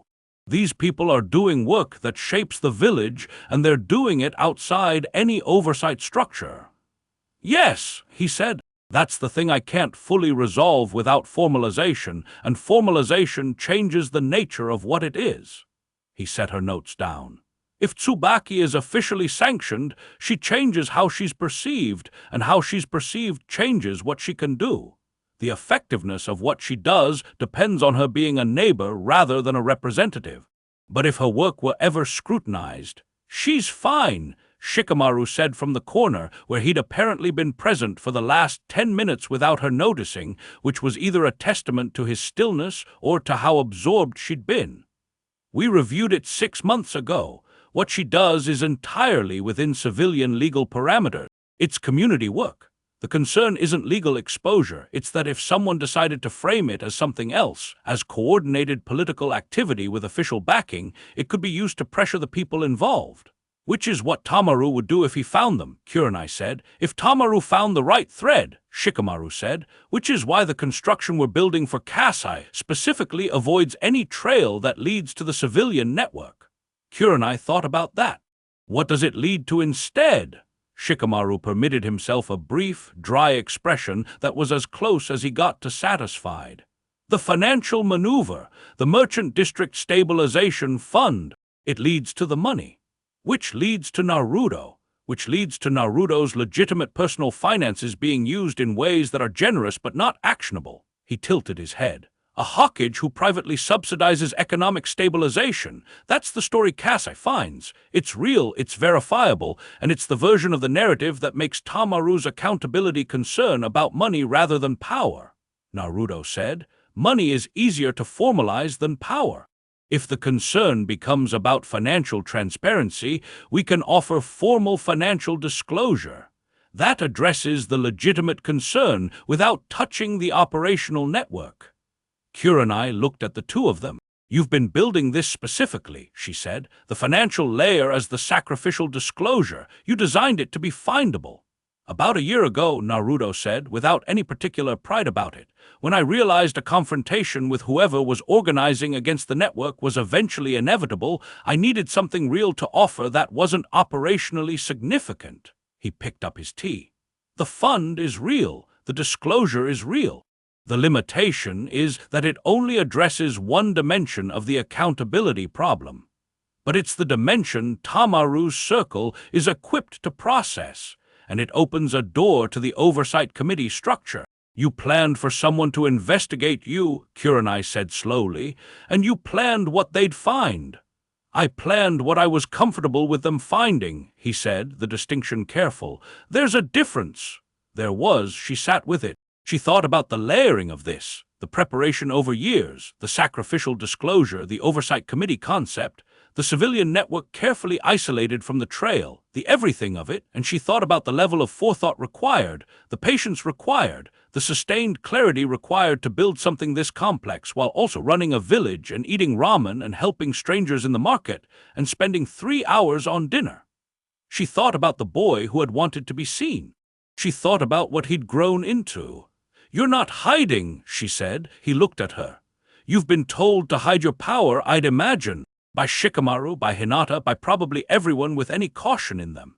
Keep the network invisible, keep the operations deniable, don't let the full scale become visible. She held his gaze. But everything you've built has a disclosure layer, the fund, the formal oversight proposal, even the meeting with me, you invited me in rather than shutting me out. You're not hiding, you're controlling the terms of being seen. He was quiet for a moment. Something moved behind his eyes that was more serious than his usual expression. If I hide it completely, he said, then the day it's discovered, and it always gets discovered, there's no framework for understanding it. It looks like what Tamaru thinks it is, a rogue operation, a power grab. He set his cup down. But if I build the disclosure in, if I make sure there's a version of the truth that can be found and understood, then the discovery becomes a conversation instead of a crisis. That's a significant act of trust, she said, in people who may not deserve it. Most people deserve more trust than they get, he said. That's been my experience. She thought about a village that had spent his childhood telling him he deserved nothing, and about what it said about a person that his response to that was to trust people more rather than less. She thought about it and she didn't say anything, because some things were large enough that words around them felt insufficient. Shikamaru, who had apparently decided the philosophical portion of the evening was complete, said, "The construction for Kasai needs to be ready in 8 days. We should talk about logistics." They talked about logistics. On the 7th day, Kurenai was walking the east residential perimeter on her morning route when she felt a surveillance presence that wasn't the usual ANBU shadow. She'd been with the network long enough to know the texture of Naruto's coverage. It was light, professional, present without being oppressive, the kind of protective watch that a careful person extends to people they trust. This was different, heavier, the posture of someone actively gathering rather than passively protecting. She altered her route smoothly, drawing the presence through 2 deliberate turns that let her confirm the weight and direction, and then she sat in an open-front tea shop with a clear sightline to the street and waited. The watcher materialized in her periphery within 4 minutes. Male, 30s, civilian, clothes over the carriage of someone trained. He took a position 40 meters away at a standing noodle cart and didn't look at her, which was the primary error. The choice of position was too perfect. A natural presence at that cart would orient slightly differently, engage with the vendor more. He was entirely focused on keeping her in his peripheral vision, not Tamaru's regular circuit. Wrong technique, wrong posture. Someone knew. She paid for her tea without hurry and left through the back. Took a parallel street at a pace that would make her look unhurried to someone watching from behind and would put her 4 blocks away in under 2 minutes. She came around the long way, repositioned above the noodle cart using a rooftop access she knew, and watched the watcher for 60 seconds. He wasn't working alone. She picked up the secondary position in a storefront across the street. Two-person surveillance team, trained, patient, not Tamaru's regular people. Too good. She was at the hidden room's side door 12 minutes later. Shikamaru opened it before she knocked. He'd already gotten word, she didn't know from where, some thread in the monitoring network she hadn't yet mapped. "The second operative," he said. "We expected them eventually." "Who is it?" "We're working on that." He stepped back to let her in. Naruto was at the map wall, making a notation in the northeast section she'd seen him studying before. Hinata was at the table with 2 open documents and an expression that meant she was in the middle of cross-referencing. "They're not Tamaru's regular surveillance people," Kurenai said. "The skill level is higher, which means either Tamaru upgraded his assets or someone else has entered the picture." "Someone else," Hinata said, without looking up. "The contact pattern is different. Tamaru's people use a relay system with a 48-hour latency in their reporting chain. This team is reporting in real time." She finally looked up. "That's intelligence tier field protocol, not council tier." "Active operatives," Kurenai said, "not retired assets." "Current field status," Shikamaru confirmed, "which means someone with access to active deployment rosters authorized this. That's above Tamaru's level." The room was quiet for a moment. Naruto turned from the map wall. He didn't look alarmed. He looked the way he always looked when a problem resolved, from complicated to clear, focused, fully present, slightly more settled than before, because clarity was always better than ambiguity, even when the clear picture was harder. "The Ember Council isn't just Tamaru," he said. "There's someone above him, someone with operational authority." "That changes the timeline," Shikamaru said. "Changes the whole picture," Naruto said. He looked at Kurenai. "The construction for Casa, we accelerate 5 days, not 8. He paused. "And I need you to do something additional." "Name it." "Let them follow you," he said. "The new team, don't lose them. Let them watch you run your route, do your normal work, file your report to Tamaru's drop. Let them build a picture of you as Tamaru's operative doing ordinary surveillance." His eyes were steady and clear and entirely unafraid. "Because we're going to need them to trust your position when the construction goes live, and they need to believe you're genuinely Tamaru's asset." "You want me to let real intelligence operatives build a genuine intelligence picture of me as a double agent working against you," she said. "I want you to let them build a genuine picture of you as Tamaru's asset," he said, the distinction precise, "so that when you deliver the constructed findings to Tamaru, the corroboration from their independent surveillance makes it completely credible." She thought about the layering, the new team watching her, their reports corroborating Tamaru's intelligence, Tamaru receiving the construction with independent verification attached, the credibility of the constructed finding dramatically enhanced by exactly the kind of surveillance operation that was currently watching her. "You're using their surveillance of me to authenticate the false narrative," she said. "Yes," he said simply. She stopped. "That's very good." Shikamaru made a sound that was not quite a laugh. "Go home," Naruto said. "Take the long route. Give them a good clean follow. Get a full night's sleep." He turned back to the map wall.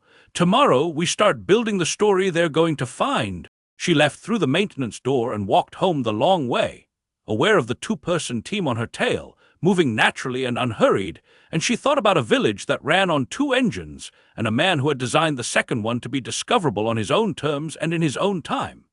And she thought that the most dangerous thing about Naruto Uzumaki was not his power or his network, or his 46 civilians and 43 intelligence relationships, and 5 years of impossible documents. The most dangerous thing was that he was right, not about everything, not without qualification, but about the fundamental thing, that people deserved more trust than they received, and that the gaps in the official world could be filled by people who cared enough to fill them. He was right, and being right at scale, with patience and without ego, was the most powerful thing she had ever seen. She turned onto her home street. The surveillance team held their distance perfectly. She went inside and put the kettle on and started writing. Chapter 4. The other side of the mirror. The construction took 4 days. Kurenai built it the way she built Genjutsu, from the inside out, starting with the emotional core of what the target needed to believe and working outward through layers of supporting detail until the whole thing had the texture of reality. The emotional core for Kasai was simple. He needed to believe he was the smartest person in the operation, that he had found things Tamaru's less skilled surveillance had missed, that his professional judgment had cracked a case that ordinary observation couldn't. That meant the construction had to be imperfect. Real intelligence discoveries were never clean. They had loose threads and gaps and moments where the investigator had to make a judgment call, and the judgment call had to feel like a personal achievement. If everything was too neat, Kasai would smell the arrangement. So she built in 3 deliberate imperfections, small apparent inconsistencies that a skilled investigator would work through and resolve, arriving at conclusions he felt he'd earned. The financial layer was the centerpiece. The fund, the personal redirections, 3 years of Naruto's compensation quietly flowing outward through 4 intermediate accounts. It was all real, all verifiable, and all structurally isolated from the operational network. She added a supporting layer, a set of communications between Naruto and 2 of the fund's civilian intermediaries that were genuine and that she'd obtained through the network, stripped of context that would point toward anything operational, presented in a way that made them look like private financial coordination. The imperfection she built into this layer was a single unexplained gap in the account timeline, a 3-week period where the flow of funds was unaccounted for. In reality, the gap was administrative. The intermediary had been traveling, nothing significant, but it looked like something deliberate, something concealed, and a skilled investigator would spend time on it and eventually conclude it was a cautious buffer built to maintain plausible deniability. That conclusion was wrong but reasonable and harmless, and arriving at it would make Kasai feel he'd penetrated the construction's innermost layer. Shikamaru reviewed each component as she built it and said almost nothing, which she'd come to understand was his version of approval. When he did speak, it was to sharpen a specific detail. The timing of one document needed to be adjusted by 6 hours to align with verifiable public record. One of the communication excerpts was too polished and needed a minor error inserted to read as genuine field correspondence. "You do this like you've been doing it for years," he said on the 3rd day, watching her work through the final layer. "I trained genjutsu specialists for a decade," she said. "The cognitive architecture is the same. You build what the mind expects to find, and it stops questioning." "Most genjutsu breaks under sustained scrutiny," Shikamaru said. "Kasai will scrutinize. This one won't break." She set the final document in order. "Because I didn't build what he wants to find. I built what a genuinely careful investigator finds when he's looking at a real situation he doesn't fully understand. The incomplete picture. It holds under scrutiny because the scrutiny just reveals more of the same incomplete picture rather than catching the construction." Shikamaru looked at the assembled materials for a moment. "I'd like to say that's alarming," he said, "but it's mostly impressive." "It's both," she said.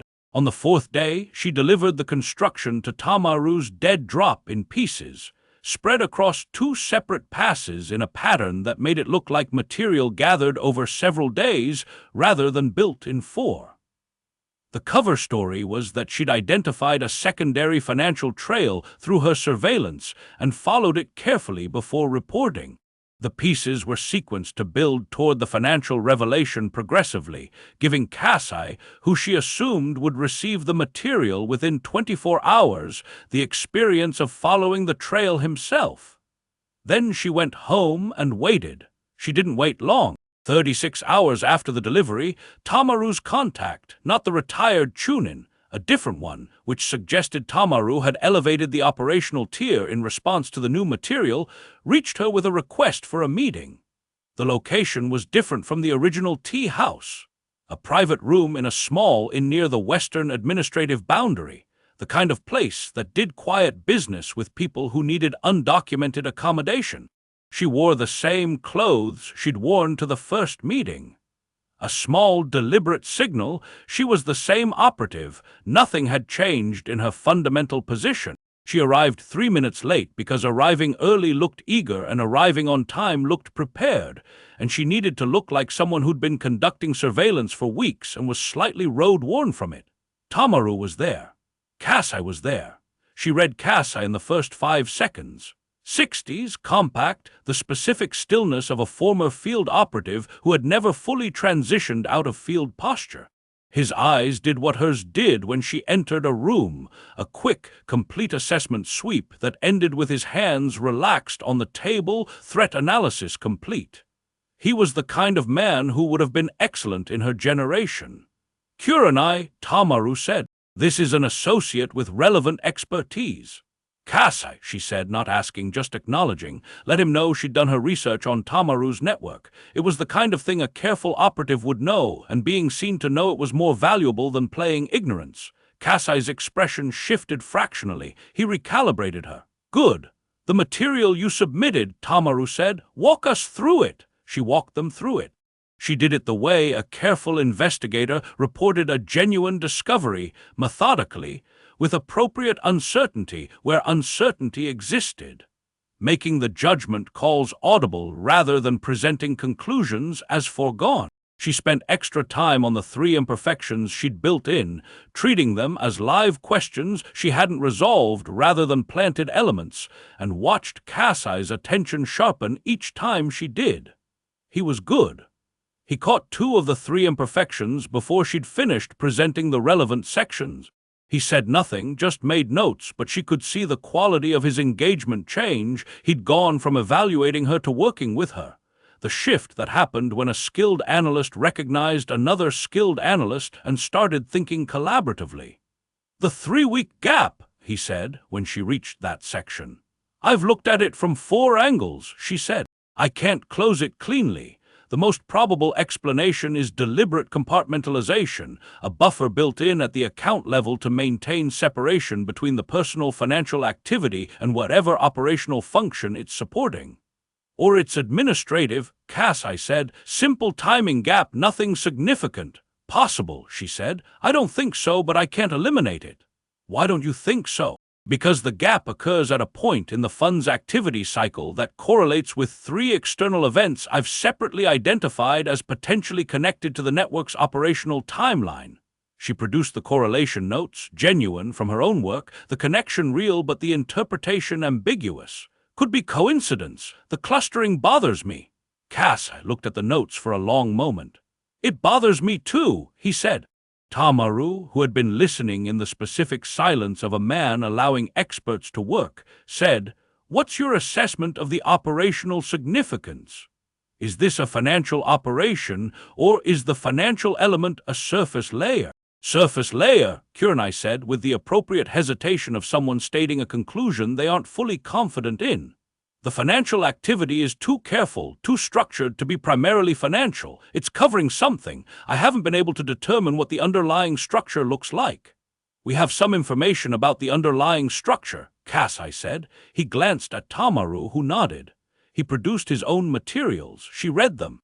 She let herself react, genuine reaction, because his information was, in several places, more complete than she'd expected. He'd traced elements she hadn't provided and found things that were real, but that existed in the civilian network's outer layer, things that didn't touch the operational core but looked significant from outside. "This is Tsubaki," she said, reading one of his documents, a community center worker in the southern district.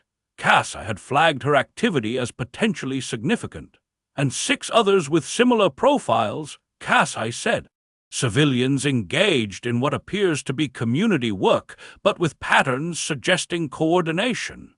No clear operational role, but the coordination is too regular to be coincidental."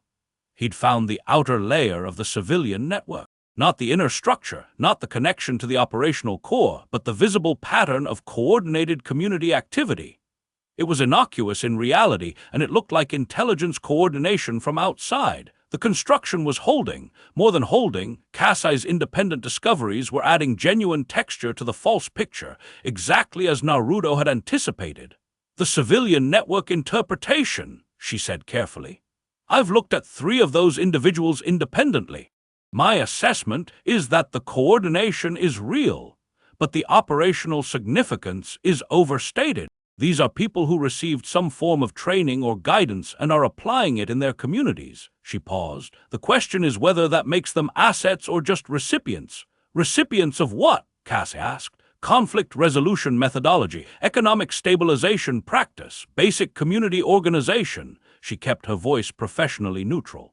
The training traces back to a source that connects to the financial network. Indirectly, but the connection is there. A soft power operation, Cass said, not a question. He was building the picture, arriving at the version she'd prepared. Distributed capacity building, not traditional intelligence assets, something more diffuse. That's my reading, she said. It's an unusual operational model. It's an unusually effective one, he said, and she heard something in his voice that was almost professional admiration. He was too experienced and too careful to let that color his assessment, but it was there. 46 civilians in various sectors of the village, capable of managing community-level problems before they become official-level problems. That's a significant influence operation. Without any of the traditional influence operation vulnerabilities, Tamaru said slowly, no explicit hierarchy, no obvious command structure, no clear foreign intelligence profile. Domestic, Cass confirmed, entirely domestic, which makes it simultaneously harder to characterize as a threat and harder to argue against. He looked at Kurenai. Do we have a chain of accountability for this civilian element? Nothing documented, she said, which is the core accountability problem. She set her notes down.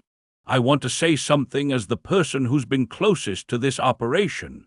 Both men looked at her. What I've found is sophisticated, extensive, and operating outside official oversight. All of that is true. She held Tamaru's eyes. What I haven't found is malice. The operational objective appears to be village stability and welfare.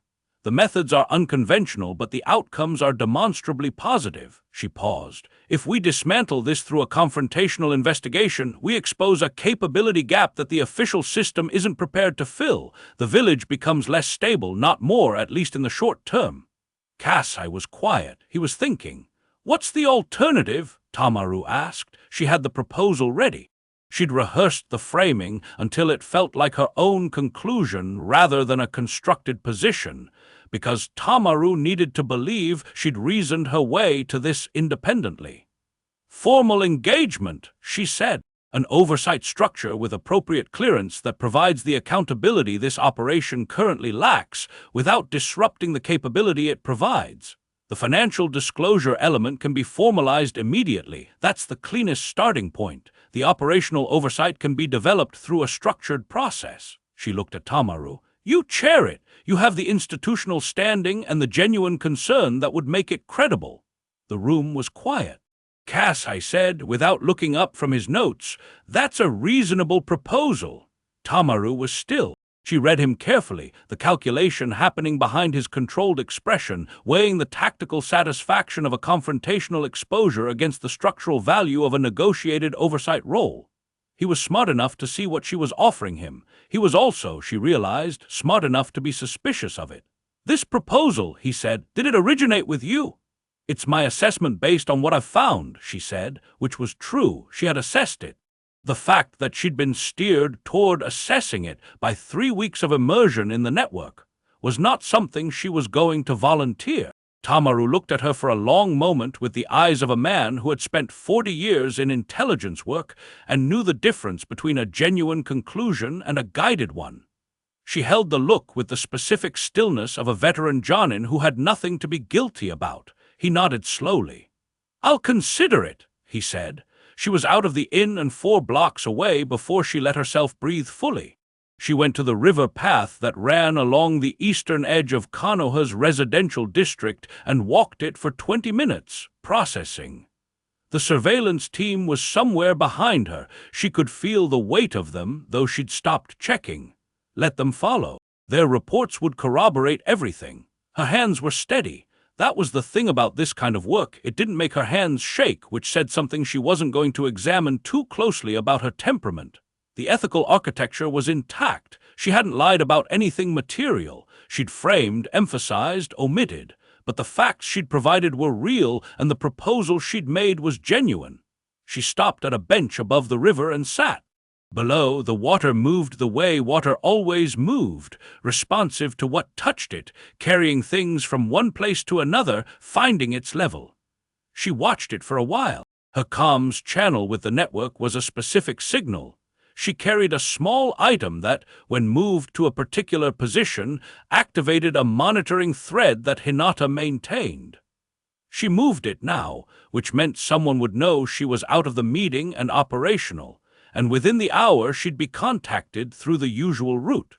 She sat and watched the river and thought about Kasai's face when he'd said unusually effective with that note of professional recognition in his voice, and about Tamaru's face when he'd been offered the thing he actually wanted by the person he thought was his. Then she stopped thinking and just watched the water, because some days the most professional thing you could do was give your mind a rest and let the body sit somewhere quiet for a while. The contact came not through the usual route, but in person, which meant something had changed. Naruto sat down on the bench beside her without preamble, which was exactly like him. He was in civilian clothes, dark, unremarkable. The kind of deliberate ordinariness she'd come to understand was its own kind of camouflage. The world's most powerful active shinobi dressed like someone who'd come down to the river to think. "How did it go?" he asked. "I found the civilian network's outer layer independently," she said. "He's good, better than I expected. I know, we've been watching him." He leaned forward, elbows on knees. "The framing held. It held. He's building the financial story. The oversight proposal landed. Tamaru said he'd consider it, which in his vocabulary means he's already decided and needs to appear deliberate about it." She paused. "He suspected the proposal might have come from outside me." Naruto was quiet for a moment, but he couldn't confirm it. "I held the line." She looked at the river. "He's smart, Tamaru. He's not wrong about the accountability concern, and he's not acting from bad faith. He genuinely believes the village is at risk." "I know," Naruto said. "That makes this harder," she said. "Not the operation, I mean the ethical weight of it, deceiving someone whose concern is legitimate." "Yes," he said simply. He didn't try to make it easier. She appreciated that. "If the oversight committee forms and works properly," she said, "does his concern get genuinely addressed?" "The accountability concern, yes." "His concern about me specifically," Naruto paused. "Probably not fully. Some people will always be concerned about one person holding this much informal influence, and I can't make that concern disappear by formalizing one aspect of the network. The best I can do is make the concern manageable." "That's honest." "I try to be." He looked at the river. "Kasai is going to keep investigating. Even after Tamaru engages with the proposal, Kasai doesn't stop. He's a professional and he's found something real and he'll keep pulling on it." "I know. The construction holds him at the financial layer for a while, but eventually he gets past it," Naruto said. "I know that. I've planned for it." He glanced at her. "The next layer he finds, I want him to find it from you." She turned to look at him. "You want me to run the next stage of the misdirection. I want you to run the next stage of the disclosure," he said, and the word choice was deliberate. "There's a version of the operational network that Cass can see without seeing the civilian infrastructure, without seeing Hinata's intelligence system, without seeing anything that can't be absorbed into the oversight structure Tamaru's going to chair." He held her gaze. "I want him to find that version, because if he finds it himself, without us guiding it, the version he finds will be shaped by his suspicions rather than the reality. So you want to present the truth in the terms most likely to result in a productive response. I want to not have someone who's fundamentally decent building a false picture of something real," he said. "Kasai deserves accuracy. He's just," he chose the word carefully, "receiving it in stages." She thought about that.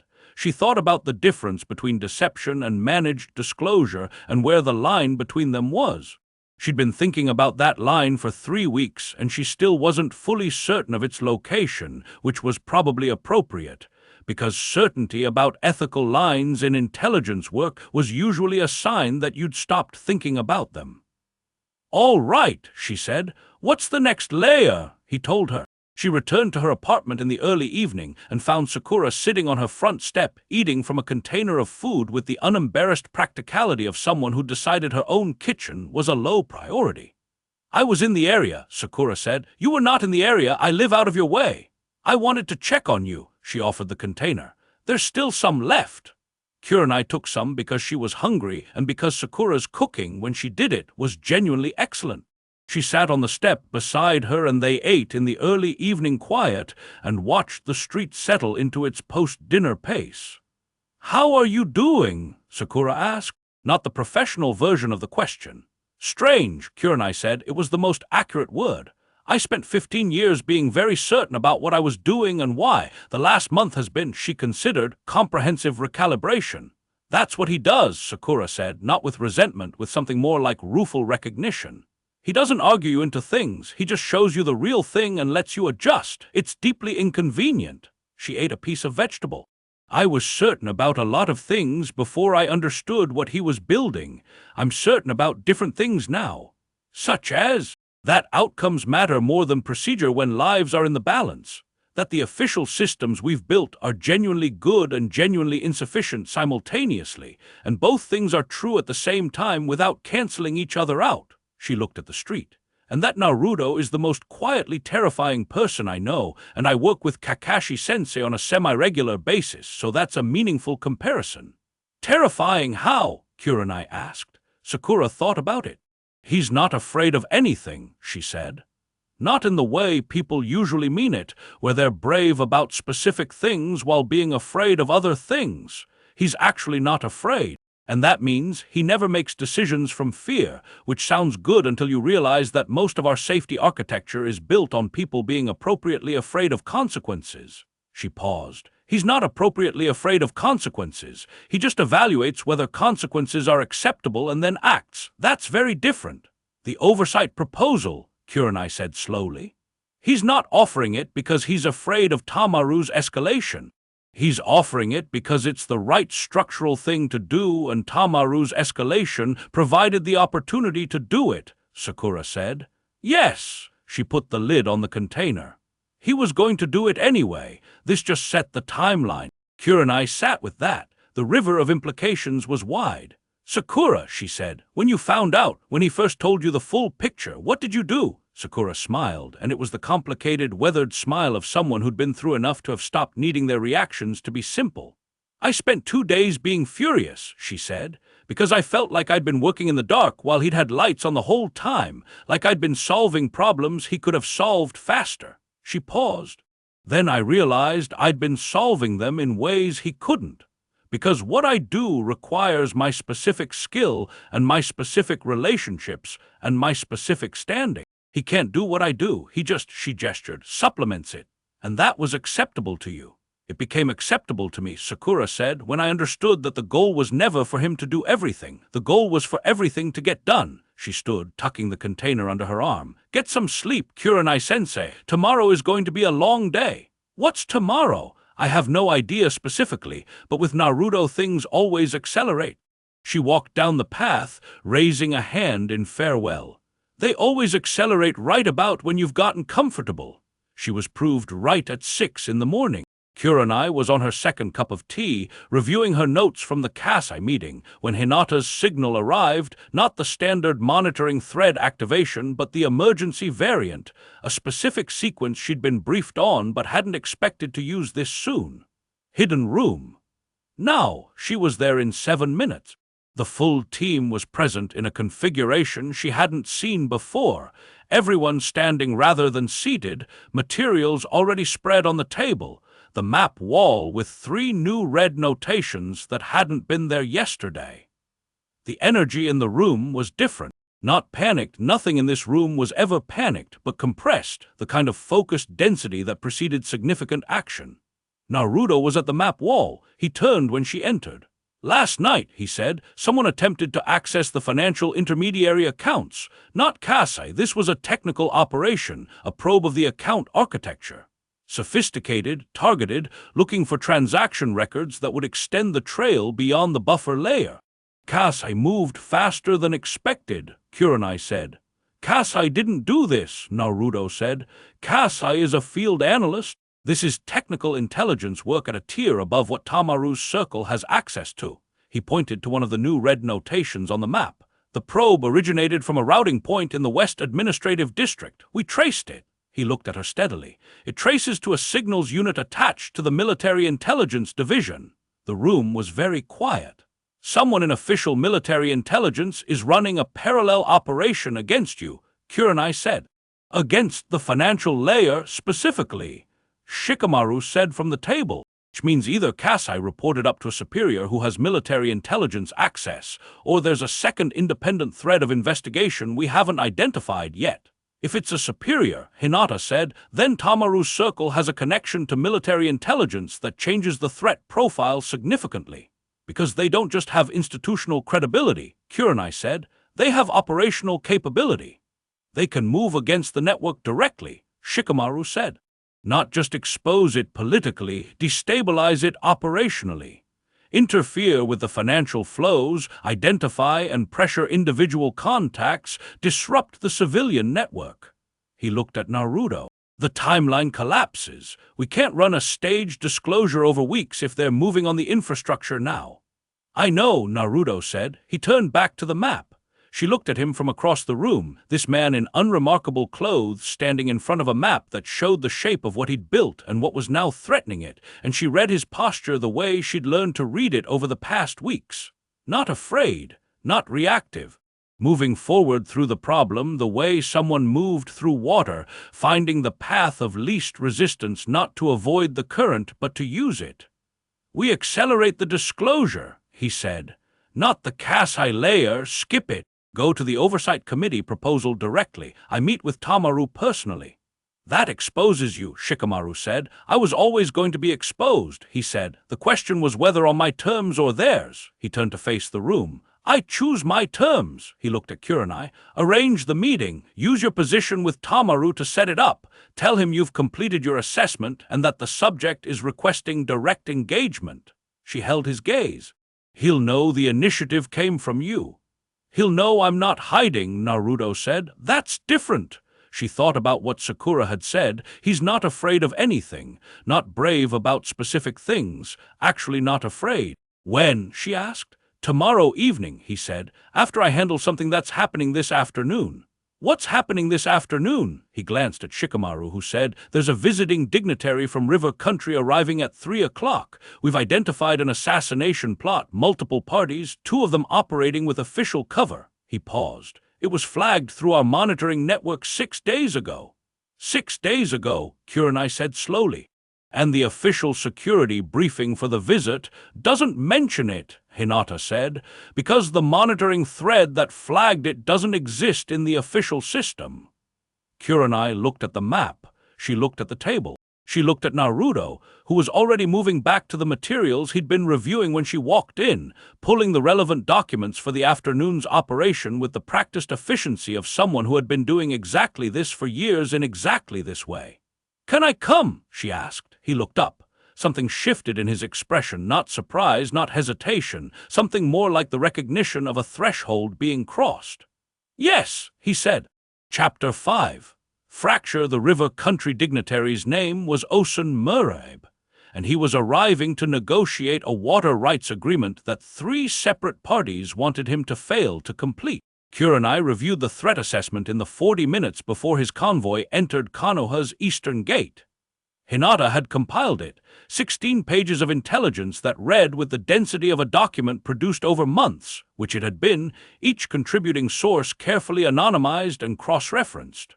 3 distinct threat groups, 2 with official diplomatic cover, 1 operating through a commercial front. Separate motivations, no coordination between them, which made the situation simultaneously more complex and more manageable. Multiple uncoordinated threats were dangerous in different ways than a single organized one, but they were also predictable in different ways. The first group is Stone Country Commercial Interest, Shikamaru said.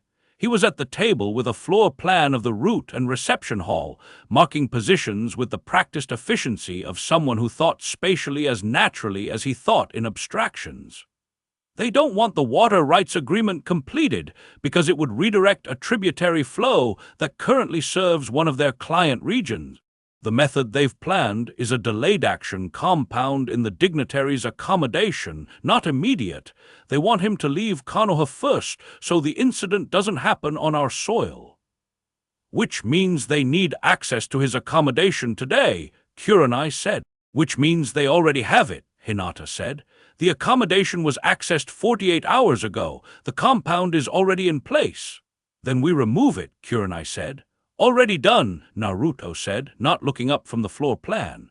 Our people were in there last night. The compound has been replaced with something that will make Osun Murabe experience mild seasonal allergy symptoms for approximately 3 days. He paused. He has seasonal allergies anyway, so it'll just seem like bad timing. Kurenai absorbed this. And the Stone Country people will believe their operation succeeded. They'll believe it until the water rights agreement is signed, and then they'll know it didn't, at which point they're out of position and it's too late. He turned from the floor plan. The second group is more immediately dangerous. Kawa River Consortium, commercial outfit with what we believe is Rain Country backing. Their method is direct. 2 operatives with official delegate credentials, targeting the formal reception this evening. Assassination during a Konoha-hosted event, Kurenai said. That's bold. Desperate rather than bold, Shikamaru said. The water rights agreement represents a significant financial loss for the consortium's primary investors.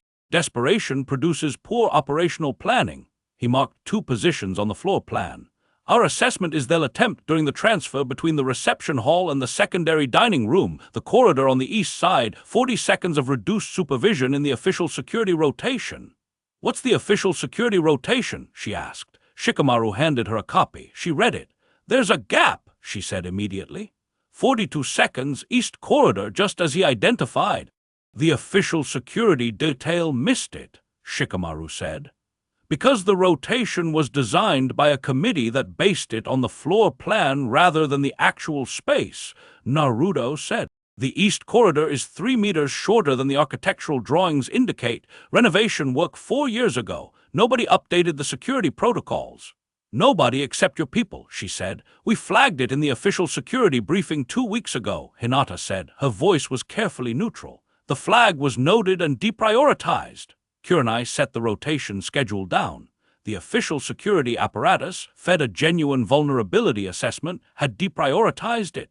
Because it had come through a back channel, probably, or because whoever received it hadn't understood its significance, or because committees moved at the speed of consensus rather than the speed of threat. It didn't matter why, it had happened. Third group, she asked. Local, Naruto said, former Konoha contractor with a personal grievance against the dignitary, not organized, not trained, but persistent and unpredictable. He glanced at her. We've had eyes on him since yesterday morning. He's currently in a guest house on the south side and we're keeping him there. How? His landlord is one of ours. Mechanical problem with his room's door lock. Takes about 4 hours to repair, during which the door doesn't open from the inside. He said it without drama. By the time he gets out, the reception will be over and the window will be closed. She thought about the landlord, one of the 46, the distributed civilian network, used in exactly this way, not as intelligence assets, not as operatives, just as people who had a skill and a willingness and the capacity to solve a small specific problem when asked. All right, she said. What's my role this afternoon? The East Corridor, Naruto said. You and me. The official detail covers the standard positions. We cover the gap. He looked at her directly. The consortium operatives have delegate credentials, which means they'll pass the official checkpoints. They won't pass us. Are we telling the official detail what we're doing? Number, he held her gaze. Because if we tell the official detail, the information reaches people who may have connections to the consortium, and the operatives pull back, and we lose the opportunity to resolve this cleanly. She thought about that. Resolved cleanly. She was beginning to understand what that phrase meant in his vocabulary. It didn't mean resolved without mess. It meant resolved in a way that didn't create secondary problems. A clean resolution here meant the consortium operatives were removed from the picture without an incident, without diplomatic complications, without anything that would disrupt the water rights negotiation or create a public security failure. Clean was harder than simple. It required more control, more precision, more patience with complexity. "Understood," she said. The reception was held in the third-floor hall of the administrative guest complex, a high-ceilinged room with the specific aesthetic of official Konoha, dignified without being ostentatious, functional elegance rather than displayed wealth. Kurenai had attended 36 events in rooms like this over her career and had never once thought about the East Corridor. She thought about it now. She was in the reception as a Jonin representative, one of 6 in attendance, her presence completely legitimate and unremarkable. She'd been to enough of these events to move through them the way the furniture moved, present, appropriate, generating no particular attention. She tracked the 2 consortium operatives from the moment they arrived, delegate credentials mid-rank, presenting as commercial observers for a minor affiliated trade group. Their cover was competent. Their body language, to anyone who knew what to look for, was not. They were too patient. Real commercial delegates at this kind of event had an agenda.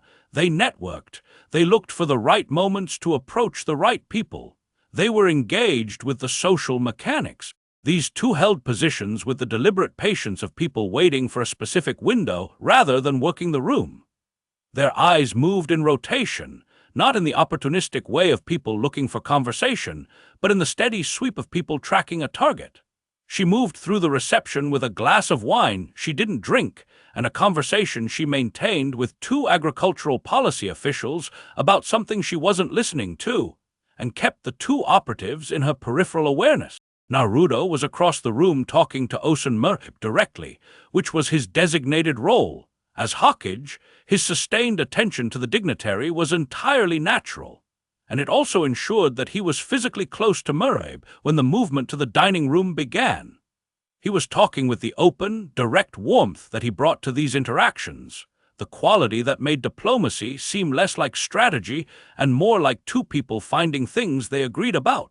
Merhip was visibly relaxed in a way that official diplomatic guests often weren't. People relaxed around Naruto. It was one of his most consequential abilities. She felt the shift in the room at 20 minutes past the hour, a subtle tightening, the collective unconscious movement of an event transitioning between phases. The official attendance began the gentle herding that moved guests from reception to dining. The Hokage security detail shifted position in the patterns she'd memorized from Shikamaru's floor plan. The crowd began flowing. The consortium operatives moved with the crowd, precisely with the crowd, matching the flow so well they became part of it, which was the skill of people who had trained for exactly this kind of environment. She set her wine glass on a passing tray and moved. The East Corridor was 37 meters long, marble-floored, lit by recessed fixtures that created pools of light with shadows between them. The official security rotation left it covered by a single guard at the far end during the transfer window, the guard oriented toward the corridor entrance where the main flow came through. The gap was behind the guard, the middle section, the shadows between light pools, the 42 seconds. She reached the corridor 20 seconds ahead of the main guest flow. Naruto materialized from a side door she hadn't seen open, which was either a concealed entrance or a technique she hadn't observed him use before, and fell into position at her left shoulder with the natural ease of someone who had done this 100 times. 2 minutes, he said quietly, not a question. 90 seconds, she said. They were ahead of the main flow. He adjusted without comment. The first operative came through the corridor entrance at a pace just slightly faster than the guests around him, using the bodies as cover, hand already moving toward the interior of his jacket in the specific way of someone reaching for a weapon with practiced concealment. Naruto was already there. Not fast in the showy way, not with any of the dramatic display that his reputation suggested, just suddenly between the operative and Merhip's position, in the space that physics suggested he shouldn't have crossed in the available time, one hand on the operative's extended wrist with a grip that stopped the motion completely. No impact, no noise, no disruption to the guest flow around them. "Walk with me," Naruto said pleasantly, and steered the operative sideways into the shadow between 2 light pools with the pressure of someone guiding a stumbling friend rather than restraining a combatant. The operative tried to break the grip. He didn't break the grip. Kurenai didn't watch what happened next because the second operative was moving. She'd tracked the second one throughout the reception.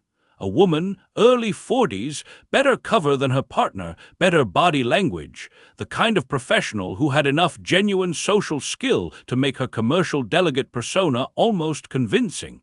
She was coming through the corridor fast now that her partner's move had begun, timing the window, calculating that the disruption to her partner would create a momentary gap in protective focus. The calculation wasn't wrong. Against a standard protective detail, it would have worked.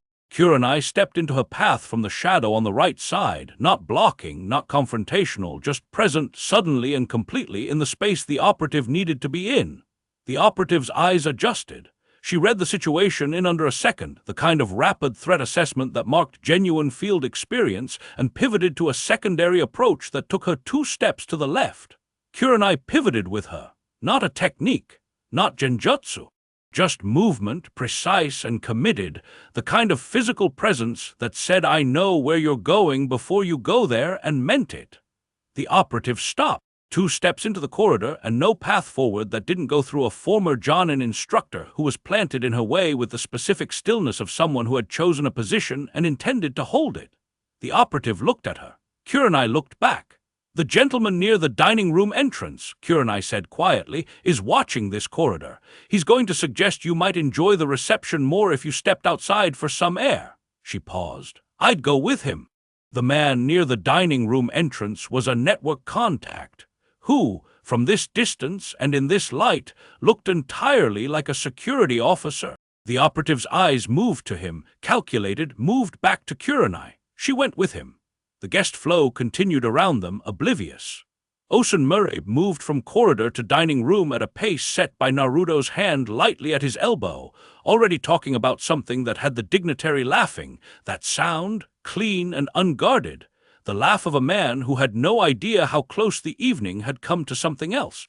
Kurenai walked back through the corridor as the last of the guests moved through, and found Naruto at the corridor's end, the first operative no longer present, the official security guard at the far end still oriented the wrong direction.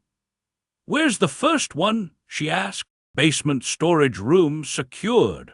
He straightened his jacket. "You're one outside with our contact. She'll be moved to a holding position within the hour." She looked at him. "The official detail never knew." "No," he said. She thought about that. About the official security detail going about their rotation, believing the event was proceeding safely, unaware that the safety they believed they were providing had been supplemented, had been in honesty depended upon by 2 people operating in the gap they'd been told about and ignored. "Someday," she said, "the official system needs to be capable of this on its own." "I know," he said. He turned toward the dining room. 4 years. She followed him in. That night at 11 o'clock, she sat across from Tamaru in a different private room, not the inn from before, but a space Naruto had identified through the network as genuinely secure, which meant that unlike the inn, the Ember Council hadn't swept it for listening devices because they didn't know it existed. The irony of using Naruto's secure space to conduct what Tamaru thought was a private meeting was not lost on her. She sat with it and said nothing about it and did her job. "He wants to meet," she said. Tamaru was very still. "Uzumaki. He's been aware of our operation for some time." She let that land. "He's not moving against us. He's requesting direct engagement." She held Tamaru's eyes. "He knows what we know. The financial layer, the civilian network's outer structure, the accountability gap. He's not disputing any of it."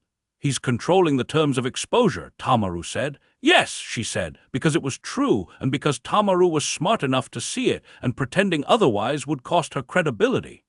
"He's also correct that the accountability gap is real and needs to be addressed. He has a structural proposal, which you've seen, which I helped develop," she said, and that was the truth too, stripped of context that she wasn't going to provide. "The Oversight Committee, formally constituted, appropriate clearance, genuinely empowered, not a cosmetic structure, a real one." She leaned forward slightly. "He's offering you the chair." Tamaru was quiet for a long time. The room held the sound of the late night, distant street noise, someone's window opened 2 buildings away, the small sounds of a city that never fully slept. What does he want in return? He asked. The investigation stops. The military intelligence thread stops. She held his gaze.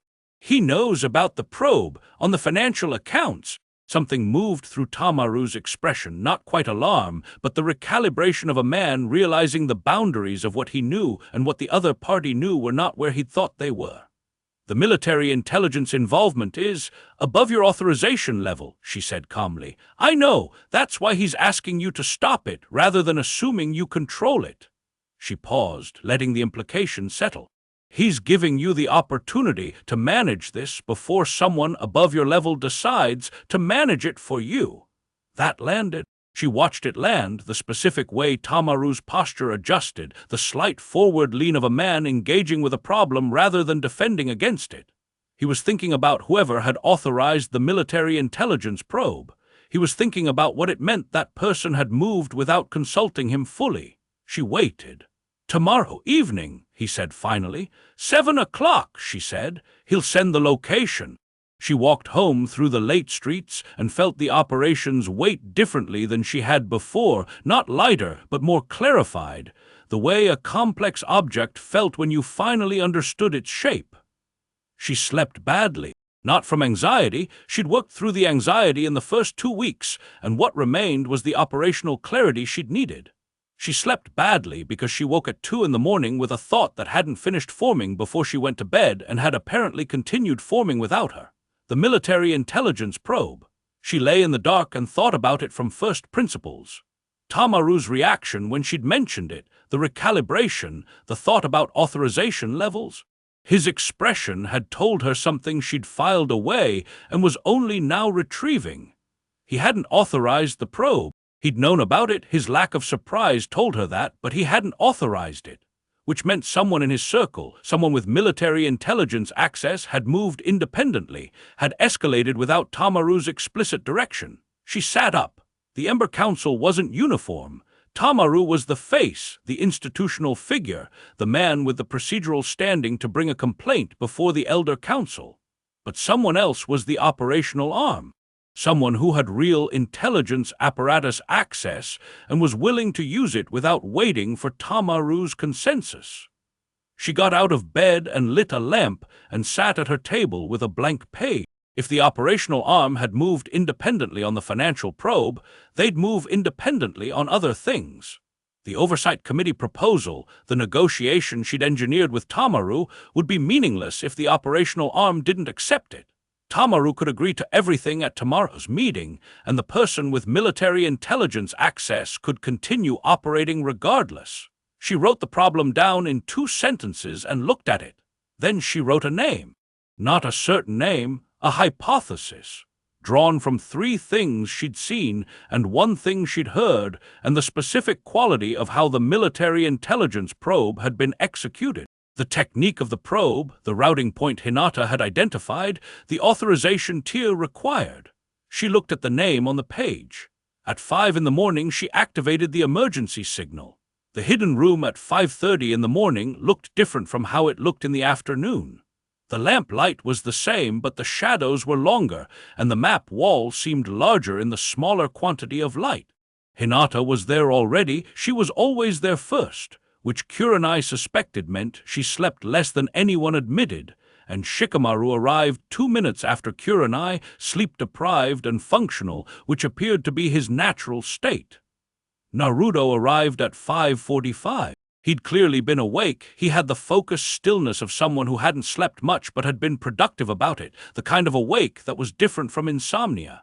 Kurenai put her page on the table. Everyone looked at the name. Saito Hira, Naruto said. Deputy Director, Military Intelligence. You know him, she said. I know of him. Naruto picked up the page. He was in Root's outer orbit before the war. Not a core member, the ideology didn't fully take, but the methodology did. He's been in official intelligence structures for 12 years, and he's built himself a genuine career. He's competent, and he's patient. He set the page down. I've had a yellow marker on him for 2 years. He's the one who moved on the financial probe, she said. Not Tamaru, Hira. If you're right, Shikamaru said, then the Ember Council has two operational centers with different objectives. Tamaru wants accountability and oversight. Hira wants dismantlement, Kurenai said, Root's successor instinct. Danzo's methodology applied to a new target. She looked at Naruto. Tamaru is trying to bring you into the official system. Hira is trying to destroy the system you've built. The room was quiet. The negotiation tomorrow, Hinata said carefully. If Hira isn't bound by whatever Tamaru agrees to, then the agreement is cosmetic, Shikamaru said. He looked at Naruto. We've been solving the wrong problem. Naruto was looking at the name on the page. His expression was the specific one she'd come to recognize, not the public warmth, not the private warmth, but the third thing underneath both of them, the quality that Sakura had tried to describe and that Kurenai understood now from watching it at work. The absolute absence of fear combined with the absolute presence of will. No, he said. We've been solving the right problem. We just found out it has an additional dimension. He looked up. Tamaru still needs to happen. The oversight structure still needs to happen. But Hira needs to be handled separately. How? Kurenai asked. Not through exposure, he said. Exposure of a deputy director in military intelligence creates an institutional crisis that damages the very structures we're trying to strengthen. He looked at Shikamaru. What do we have on Hira? Shikamaru was quiet for exactly 4 seconds, which was the length of time he needed to run a complete operational assessment in his head. Enough, he said. Then we use it as leverage, not as a weapon, Naruto said. We give him a way out that doesn't require us to burn down his career. We offer him the same thing we're offering Tamaru, structured differently because his concern is different. His concern isn't accountability, Kurenai said carefully. His concern is power. He doesn't want the network overseen. He wants it gone or controlled by someone he trusts.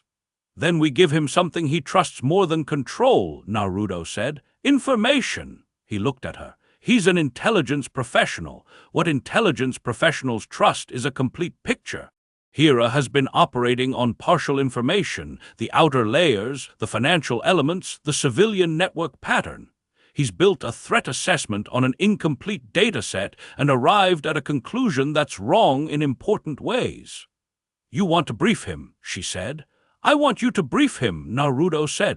Not me, not Shikamaru. You, he held her gaze. Because you were Tamaru's operative and you investigated this from the outside and you arrived at an independent conclusion that the network serves the village's security rather than threatening it.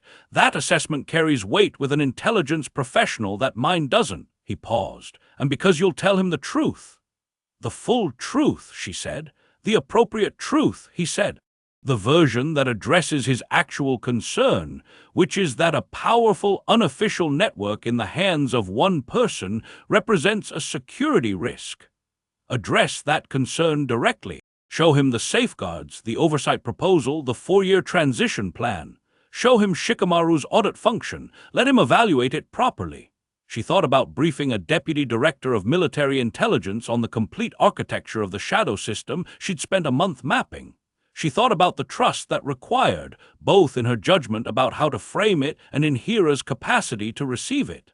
If he decides the safeguards aren't sufficient, she said, then we have a harder conversation, Naruto said simply.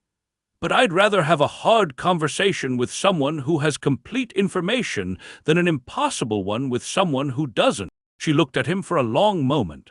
In the lamplight of the hidden room, with the map on the wall and the morning still an hour away from full light, she thought about everything Sakura had said and everything she'd seen herself over the past weeks, and she made the decision she'd been building toward since the bench above the river.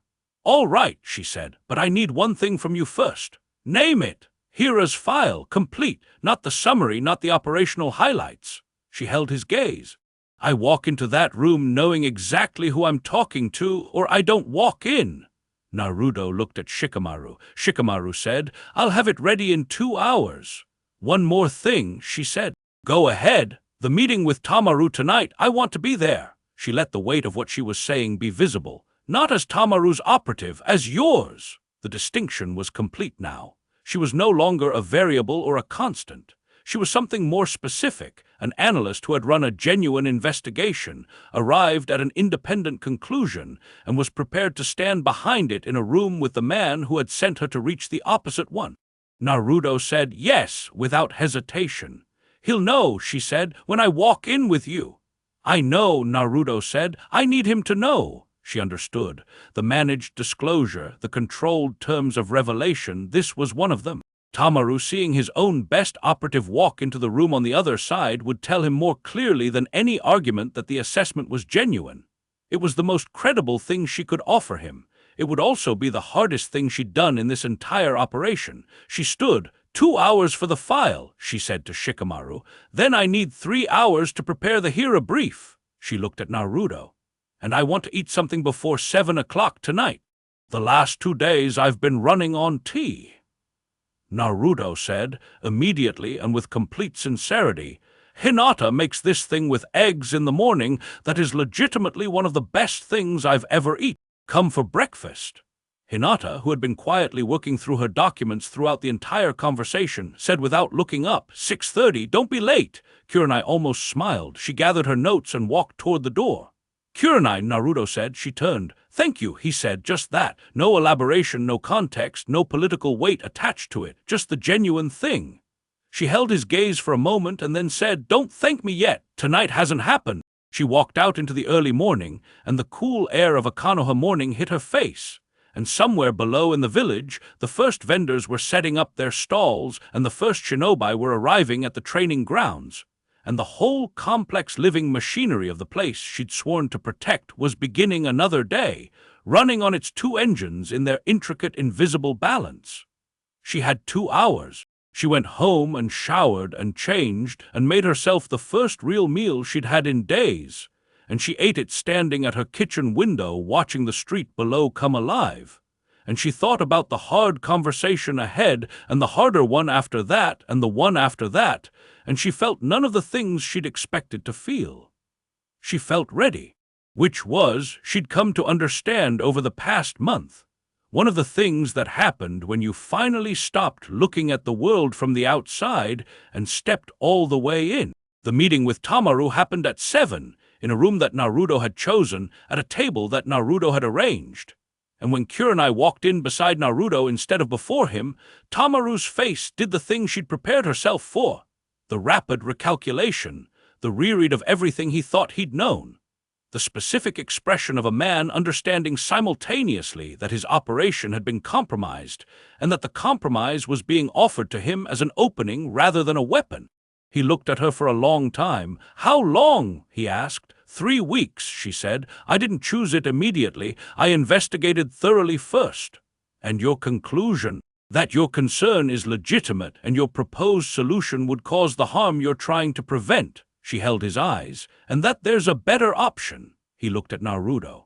Naruto looked back at him with that clear, unafraid steadiness and said, I'd like to tell you what I've actually built, not a summary, the real thing, and then I'd like to hear what you think the right structure for oversight looks like. He paused. And I'd like you to know that there's someone in your circle who isn't interested in oversight, who's interested in something that looks a lot like what you're trying to prevent. Tamaru was very still. Hira, Naruto said. And the fracture that had been building for weeks, the one in Tamaru's picture of the world, the one in the Ember Council's unified front, the one in the wall between the official Konoha and the one that ran underneath it, cracked open, clean and irreversible, in the warm light of a room that would never appear in any official record. They talked for 4 hours. Chapter 6.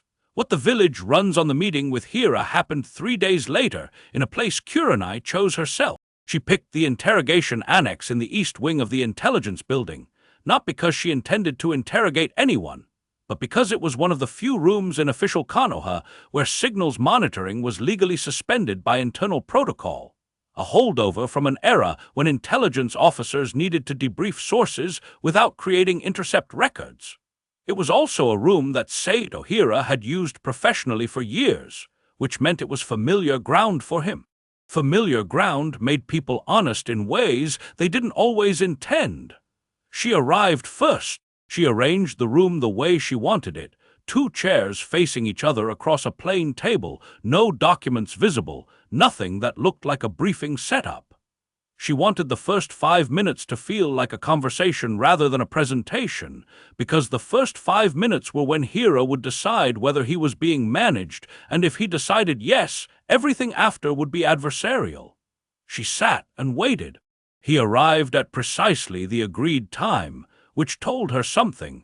People who arrived precisely on time to potentially hostile meetings were people who used punctuality as a control mechanism, a way of demonstrating that external circumstances didn't determine their pace. He was compact and direct in his movements, reading the room as he entered in exactly the way she read rooms, and he clocked her sitting position and the absence of materials and the chair arrangement, and she watched him process all of it in about 3 seconds. He sat down without being invited to. "You're Yuhai Kurenai," he said. "Yes, Tamaru's operative." "I was," she said. "Now I'm here independently." "Independently," he said.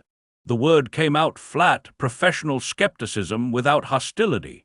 "Who sent you?" "No one sent me. I requested this meeting." She held his gaze. "You know who I work with now. The fact that I'm here without them should tell you something about how this conversation is framed." He looked at her steadily. Hira had the eyes of someone who had spent decades in intelligence work, not hard exactly, but stripped of the reflexive expressiveness that most people carried, the small involuntary reactions that leaked meaning. He'd trained that out of himself the way she'd trained out of the instinct to flinch. "You're going to try to bring me in," he said. "I'm going to give you complete information," she said. "What you do with it is your decision. You understand that my position hasn't changed. The accountability concern isn't what this is actually about," she said, not accusatory, just direct.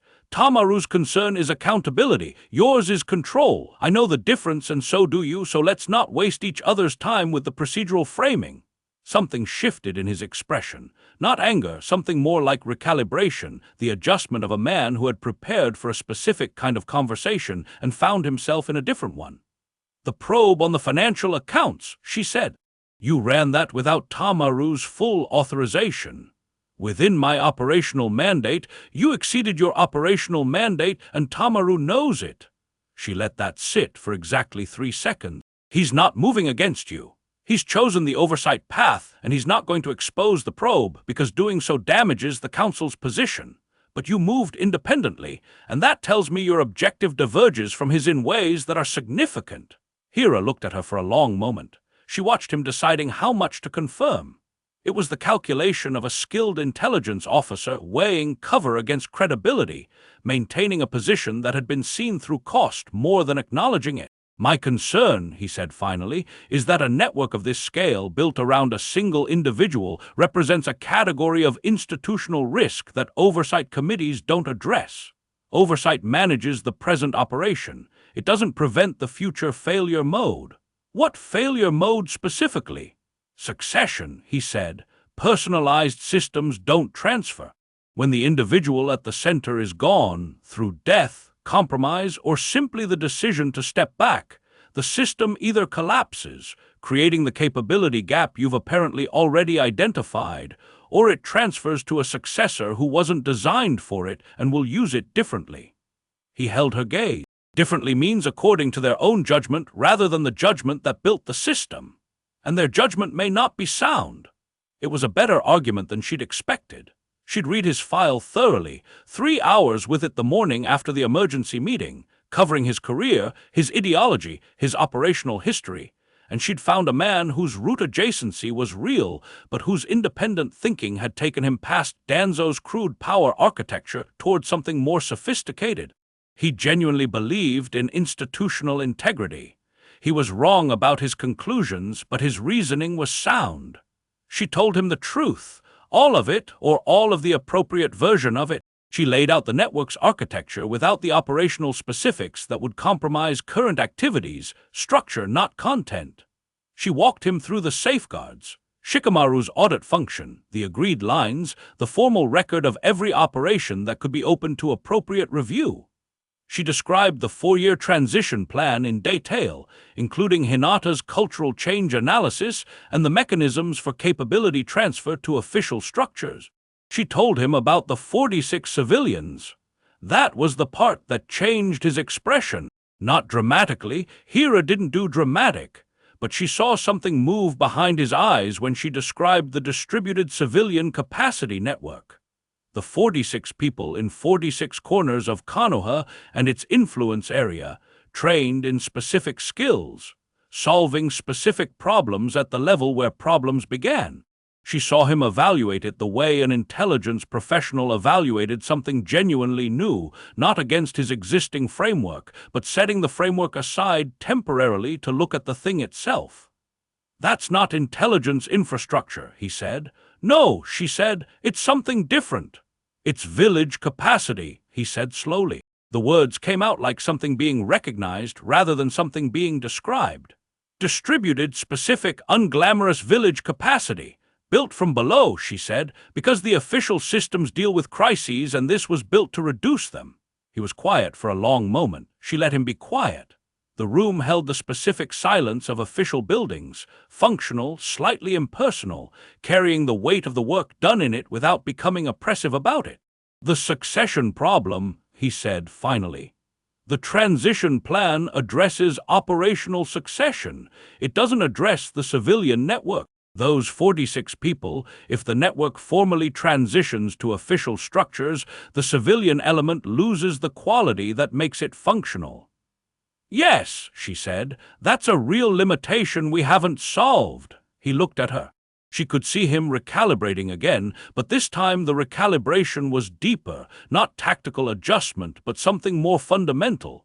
The kind of shift that happened when a framework you'd been operating within turned out to be insufficient for the object you were examining. "Why are you telling me the unsolved parts?" he asked. "Because you're going to find them anyway," she said. "And because if I only show you the solved parts, you'll build your assessment on an incomplete picture, and then you'll come back with the gaps as weapons, and we'll have a harder conversation than this one." She held his gaze. "I'd rather have the hard conversation now with complete information than an easier one that falls apart later." "That's his reasoning," Hira said. "Use Maki's." "It's good reasoning," she said. "I've adopted it." He looked at the table for a moment. She watched him working through something, not the operational calculus, something slower and more structural. He was a man who had spent his career building and protecting institutional systems, who had come to believe that personalized power was the primary threat to those systems, and he was sitting across from a woman who had just shown him a personalized system that was doing things his institutional systems weren't doing and might not be capable of doing. That was a difficult thing to sit with. She gave him the space to sit with it. "What do you want from me?" he asked. "I want you to stop the military intelligence operation against the network," she said. "I want you to close the financial probe, and I want you to give the Oversight Committee structure 6 months before you form any final assessment of its adequacy." She paused. "In exchange, every operational report that goes to the committee also goes to you in a parallel channel, not formal committee membership. You don't want that exposure, a direct feed." He looked at her. "You're offering me oversight of the oversight. I'm offering you the complete picture you've been trying to get through a probe that was only going to give you fragments." She held his gaze steadily. "You're an intelligence professional. You work better with full information than with what you can take by force." The room was quiet. 6 months, he said. 6 months, she confirmed. He stood. He didn't extend a hand, the meeting wasn't that kind, but he held her gaze for a moment with the specific expression of a professional acknowledging a peer, the stripped-down version that had no warmth in it but wasn't without respect. "Yuhai," he said, "you should know I ran your background when Tamaru brought you on, before the surveillance assignment. I assumed you had. I assessed you as a competent operative with strong institutional loyalty and limited tolerance for moral ambiguity." He paused at the door. "I revised that assessment approximately 20 minutes into this conversation." He left. She sat in the room for a few minutes after he'd gone, in the quiet that came after significant things, and thought about what 6 months meant and what complete information meant and what it was like to watch someone's framework shift in real time in front of you. Then she gathered nothing. She'd brought nothing, and walked out of the room and into the corridor, and through the intelligence building's main entrance into the afternoon light. Shikamaru was waiting outside, leaning on the wall, hands in pockets, looking at the middle distance with the expression of someone who had calculated the probable duration of the meeting and arrived accordingly. "How did it go?" he asked. He agreed, she said. To which parts? All of them. She fell into step beside him. He's going to be a problem eventually. Probably, Shikamaru said, but a structured problem with complete information is better than an unstructured one operating blind. He glanced at her. You gave him the unsolved parts. You were monitoring the room. Standard protocol for sensitive meetings. He didn't apologize for it. You gave him the unsolved parts without being asked to. He was going to find them, she said. And more importantly, he needed to see them to take the rest of it seriously. You can't build trust with someone by showing them only your successes. Shikamaru was quiet for a moment. Naruto says that. I know, she said. He's right about it. They walked in the afternoon light through streets that were warm and busy, the ordinary traffic of a village going about its day with no knowledge of the conversations that had happened in the past week, the fractures and the negotiations and the careful architecture of a peace that had been constructed from the materials of a near conflict. The merchants were selling, and the children were arguing over a game in a side street, and a Jonin team was coming off a mission with the tired, loose-limbed walk of people who had done hard work, and were now thinking about food. What happens to Tamaru? She asked. He chairs the oversight committee, which convenes for the first time in 2 weeks. The first meeting will be genuinely uncomfortable for everyone involved and probably produce nothing concrete. Shikamaru looked at the sky. The second meeting will be better. By the 6th or 7th, it'll function. You sound very certain. Tamaru is fundamentally a bureaucrat, he said, without contempt, just analysis. Bureaucrats function well inside structures. Give him a structure with real authority and he'll use it properly. He doesn't want power, he wants order. This gives him order. And Hira is going to watch everything very carefully for 6 months and then ask for a structural modification to the civilian network oversight element that will be technically reasonable and represent a genuine improvement. He paused. And then he'll ask for another one, and gradually he'll go from adversary to architect without fully realizing the transition happened. She looked at him. You planned for that.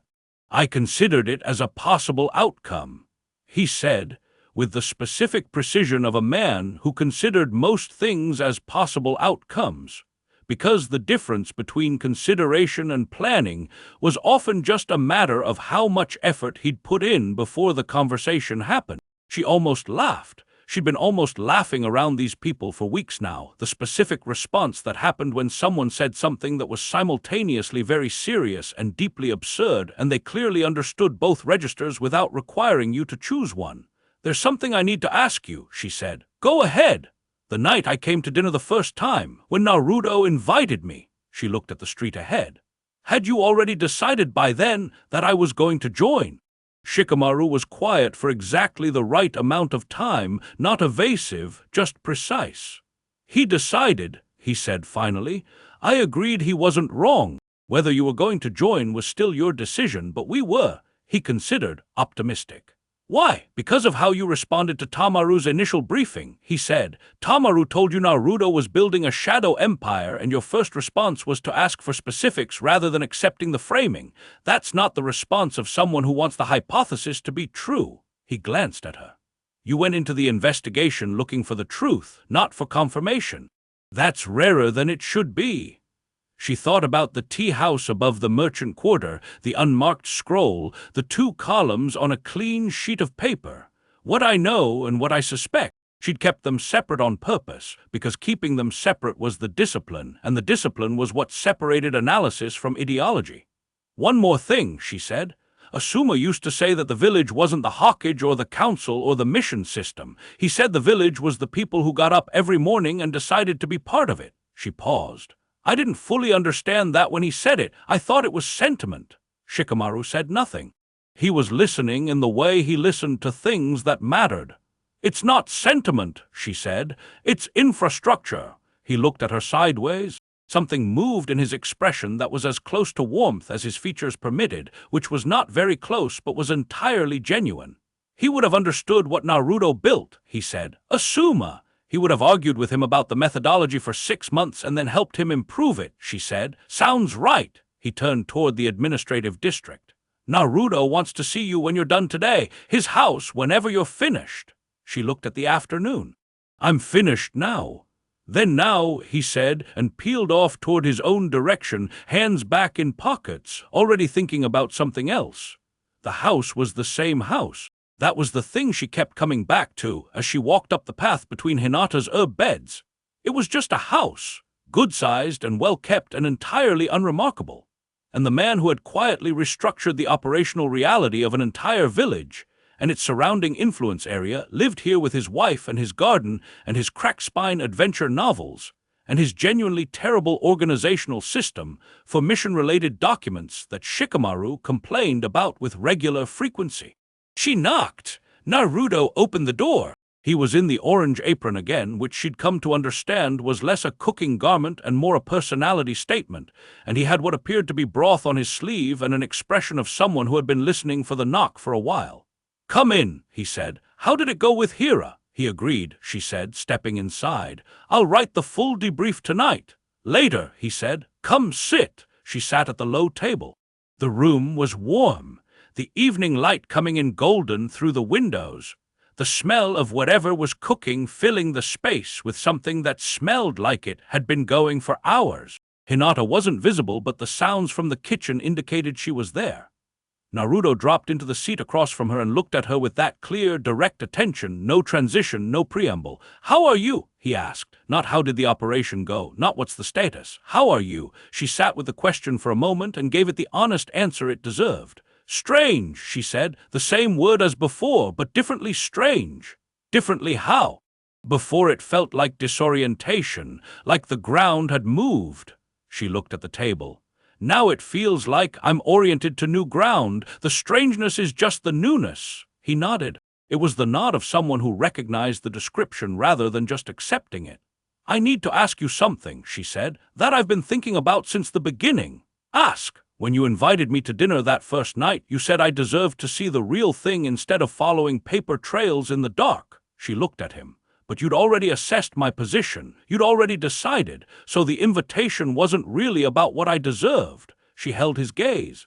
"What was it actually about?" He was quiet for a moment. The kitchen sounds continued. Outside, the street held the sounds of a neighborhood settling into evening. "I've spent years," he said slowly, "building something that most of the people it protects will never know exists. That's the choice. Visibility costs function, invisibility costs something else." He looked at the table and then at her. "The something else is the isolation of doing important work that you can never explain. The people who work with me chose that, and I chose it, and it's the right choice for the right reasons, and it's also genuinely hard.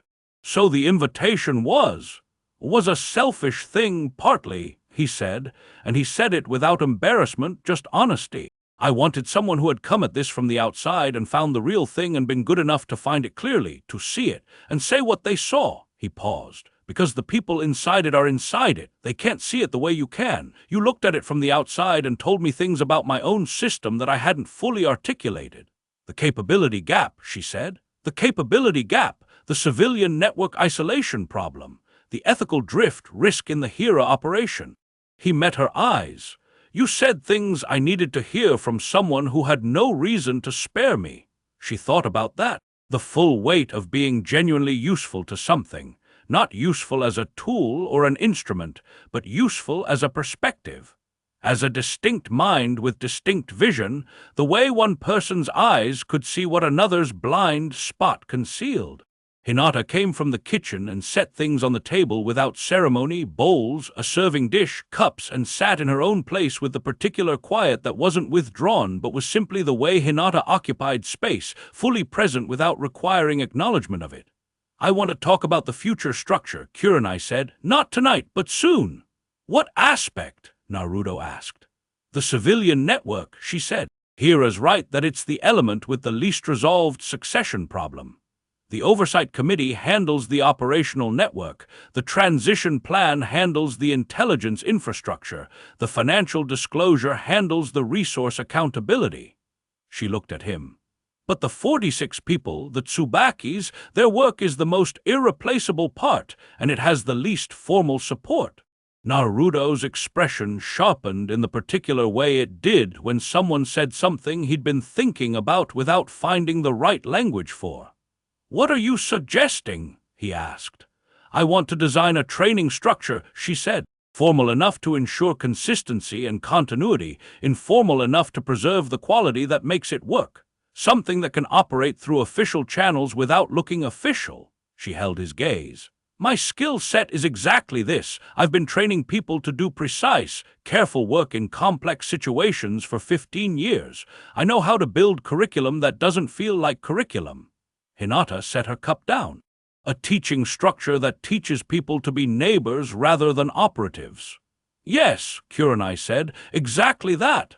That's a 3-year build, Naruto said. 4, Hinata said, which seemed to be her consistent position on realistic timelines, and which was consistently more accurate than everyone else's estimates. 4 years, Kurenai said, which fits the transition timeline anyway. She looked around the table, at Naruto with his broth-stained sleeve and his absolute clarity of purpose, at Hinata with her 43 relationships and her still water depth, at the empty chair where Shikamaru would eventually materialize from whatever strategic corner he'd retreated to. I want to build it. Naruto looked at her for a long moment. Why? He asked, not challenging, genuinely asking, the same quality of question she'd given him, deserving a real answer. Because Asuma taught me that the village was the people who chose it every morning, she said. And because the best way to make that durable is to teach people how to choose it in ways that actually work in the specific conditions of the specific place they live. She paused. And because I'm a teacher, it's what I'm built for. I've been running operations for the past month, and I've been good at it, and it's not what I'm built for. He smiled.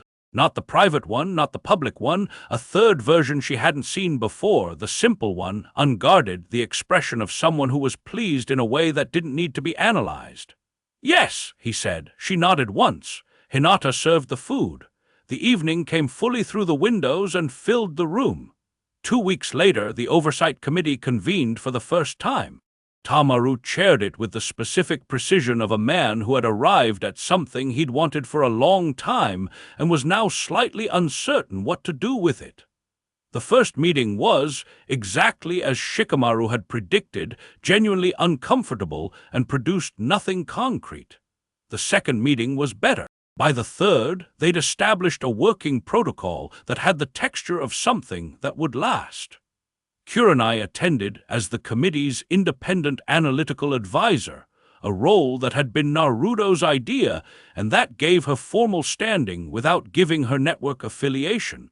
She sat through the meetings and said things when she had things to say, and was silent when silence was more useful. And she watched Tamaru gradually stop looking at the oversight function as a prize he'd won, and start looking at it as a responsibility he'd taken on.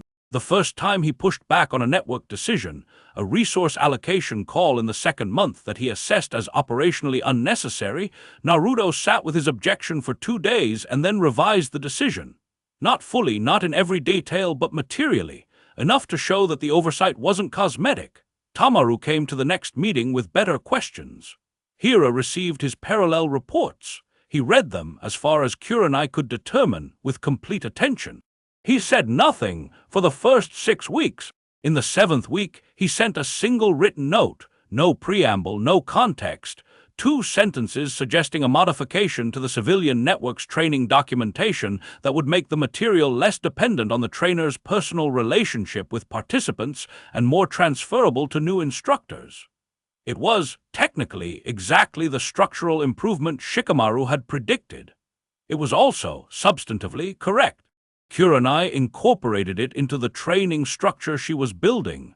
She sent a 1-line acknowledgement.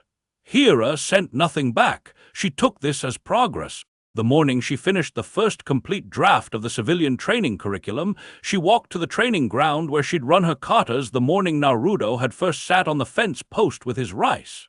She ran through the 42 movements, starting left, shifting to right dominant on the 23rd. The same series she'd run for years, the same sequence, the muscle memory of it deep and settled. Halfway through she stopped.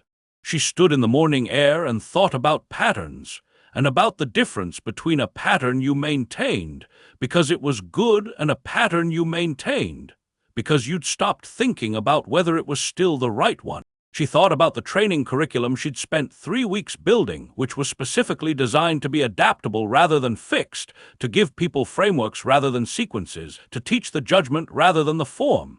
She started the sequence again from the beginning. When she reached the 23rd movement, she kept going left dominant, changed the transition point, adjusted the balance of the sequence. It felt different, not wrong, different. She ran it to completion. "That's new," said Naruto from behind her. She turned. He was on the fence post again, rice, same container apparently, same comfortable perch.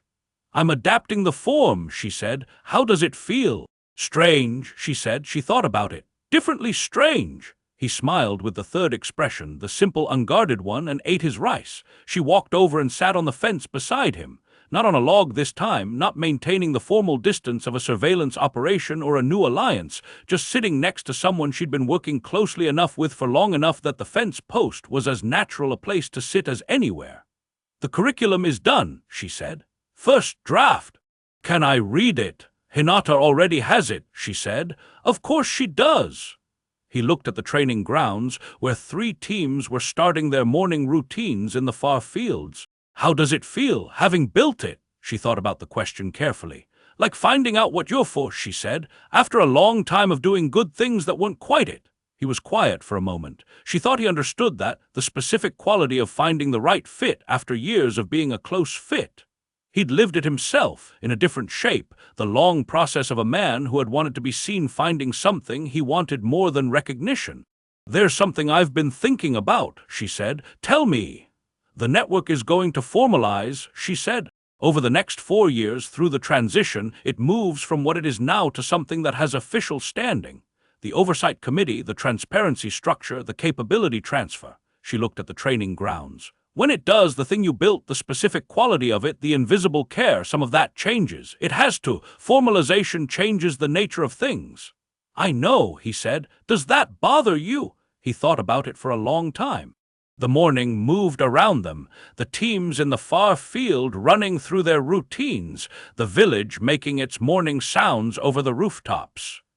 "It used to," he said. "When I thought of the network as something I'd built, my thing," he paused. "Then I realized the point was never the thing. The point was the village having what it needed." He ate the last of his rice. "If formalization gives the village what it needs more durably than what I built does, then what I built did its job. Even if no one knows it existed." "Some people will know," he said. He looked at her sideways. "You'll know, Shikamaru and Hinata and Sakura, the 46. Tamaru, eventually, when he understands the full picture."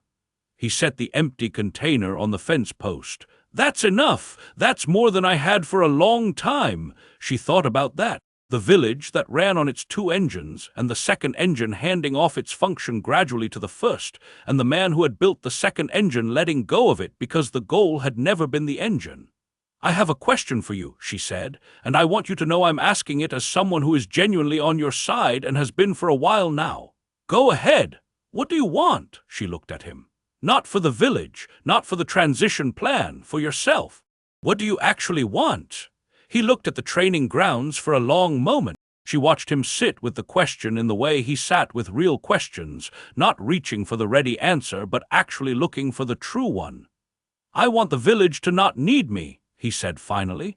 "Not because I want to be free of it, I'll never be free of it, I don't want to be, but because the best version of what I've built is the version that makes itself unnecessary." He looked at her. 4 years. The transition, the civilian training program, the oversight structure mature enough to function without being managed. He paused. "After that, I want to find out what I do when I'm not filling gaps." "You'll find other gaps," she said. "Probably," he said, "but hopefully smaller ones." She almost laughed. She let herself this time. The sound surprised her slightly. It came out genuine and unhurried, the laugh of someone who had spent a month being very serious about very important things and had arrived somewhere that permitted something lighter. Naruto looked at her sideways with that simple expression and said nothing, which was the right thing to say. The training curriculum launched in its first form on a Tuesday morning in late autumn, in a room above Tsubaki's community center, with 12 participants who had been identified through the civilian network as people whose existing work in their communities would be strengthened by what Kurenai had built.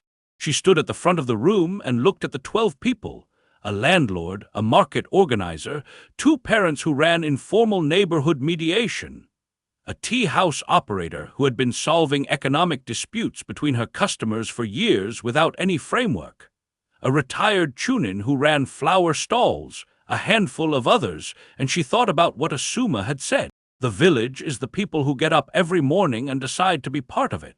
I'm going to teach you something, she said. Not techniques, not procedures, a way of seeing the problems that exist in the place you live and a way of approaching them that works. She looked at the room. You're already doing this, most of you. You've been doing it for years. What I want to give you is the vocabulary for it and the framework that lets you teach it to someone else. The room was quiet with the specific attention of people who had been doing hard work in isolation and were suddenly being told that the work was real, that someone saw it, that it was part of something larger. The village doesn't run on official systems alone, she said. It runs on what you do. It runs on every conversation that resolves something before it becomes a crisis, every hand that steadies a neighbor, every decision to take the harder path that helps someone you'll never be thanked for helping. She paused. This curriculum is about making that work durable, teachable, continuous beyond any one person. In the back of the room, which she had expected to be empty, Naruto was sitting against the wall. He'd come quietly, without announcement, and sat in the most unobtrusive corner with the specific expression of someone who was not there to be seen but couldn't quite stay away. His presence was not disruptive, it was just there. The way a foundation was there under a building, present without requiring acknowledgement. He caught her glance and gave her a small nod, nothing more. She turned back to her 12 participants and began. Outside, Konoha continued on its 2 engines, as it had for 5 years, as it would for 4 more until the gradual handoff was complete, and the second engine's functions were distributed through the first in ways that would read, to anyone who looked closely, as a sudden and remarkable improvement in the official system's capability. No one would fully understand why. Some people would remember a period when things had been managed with a precision that exceeded what the official systems could explain. Analysts would note it in retrospect as an anomalous period of unusual stability and effectiveness. Academic papers would be written, theories would be proposed. None of them would be entirely correct. In the community center above the market district, Tsubaki ran her mediations and taught 2 new people what she knew, and they taught 2 more. And the chain extended outward through the village and its surrounding area with the slow persistence of something rooted rather than constructed. In a room that didn't appear on any floor plan, a map wall was updated weekly with 43 lights and 14 regions, and an ever-decreasing number of red markers as the yellow zones resolved and the potential crises were addressed before they became actual ones. In the Oversight Committee, Tamaru asked better questions every month, and the answers he received were honest. And the accountability structure slowly became something that had enough integrity to be genuinely useful rather than performative. In a parallel channel, Hira received his reports and read them, and occasionally sent 2-sentence notes that were consistently correct and never acknowledged the correspondence that had produced them. In a house on a residential street, a man ate ramen with full attention and worked through adventure novels with their spines cracked from reading and trained in the mornings with the discipline of someone who didn't need to be impressive, but had the same habits he'd always had, and sometimes sat on a fence post on the training ground in the early morning with a container of rice and watched the teams run their drills and said nothing in particular about anything. And in a room above a community center on a Tuesday morning and every Tuesday morning after that, a Jonin instructor taught 12 people and then 20 and then 40 how to see the gaps and step into them willingly, without credit, without recognition, because the work was the point and the village was the people who chose it, and the choosing happened every morning and continued happening as long as someone made it possible. This was what the village ran on. This was what it had always run on. Now it had a name.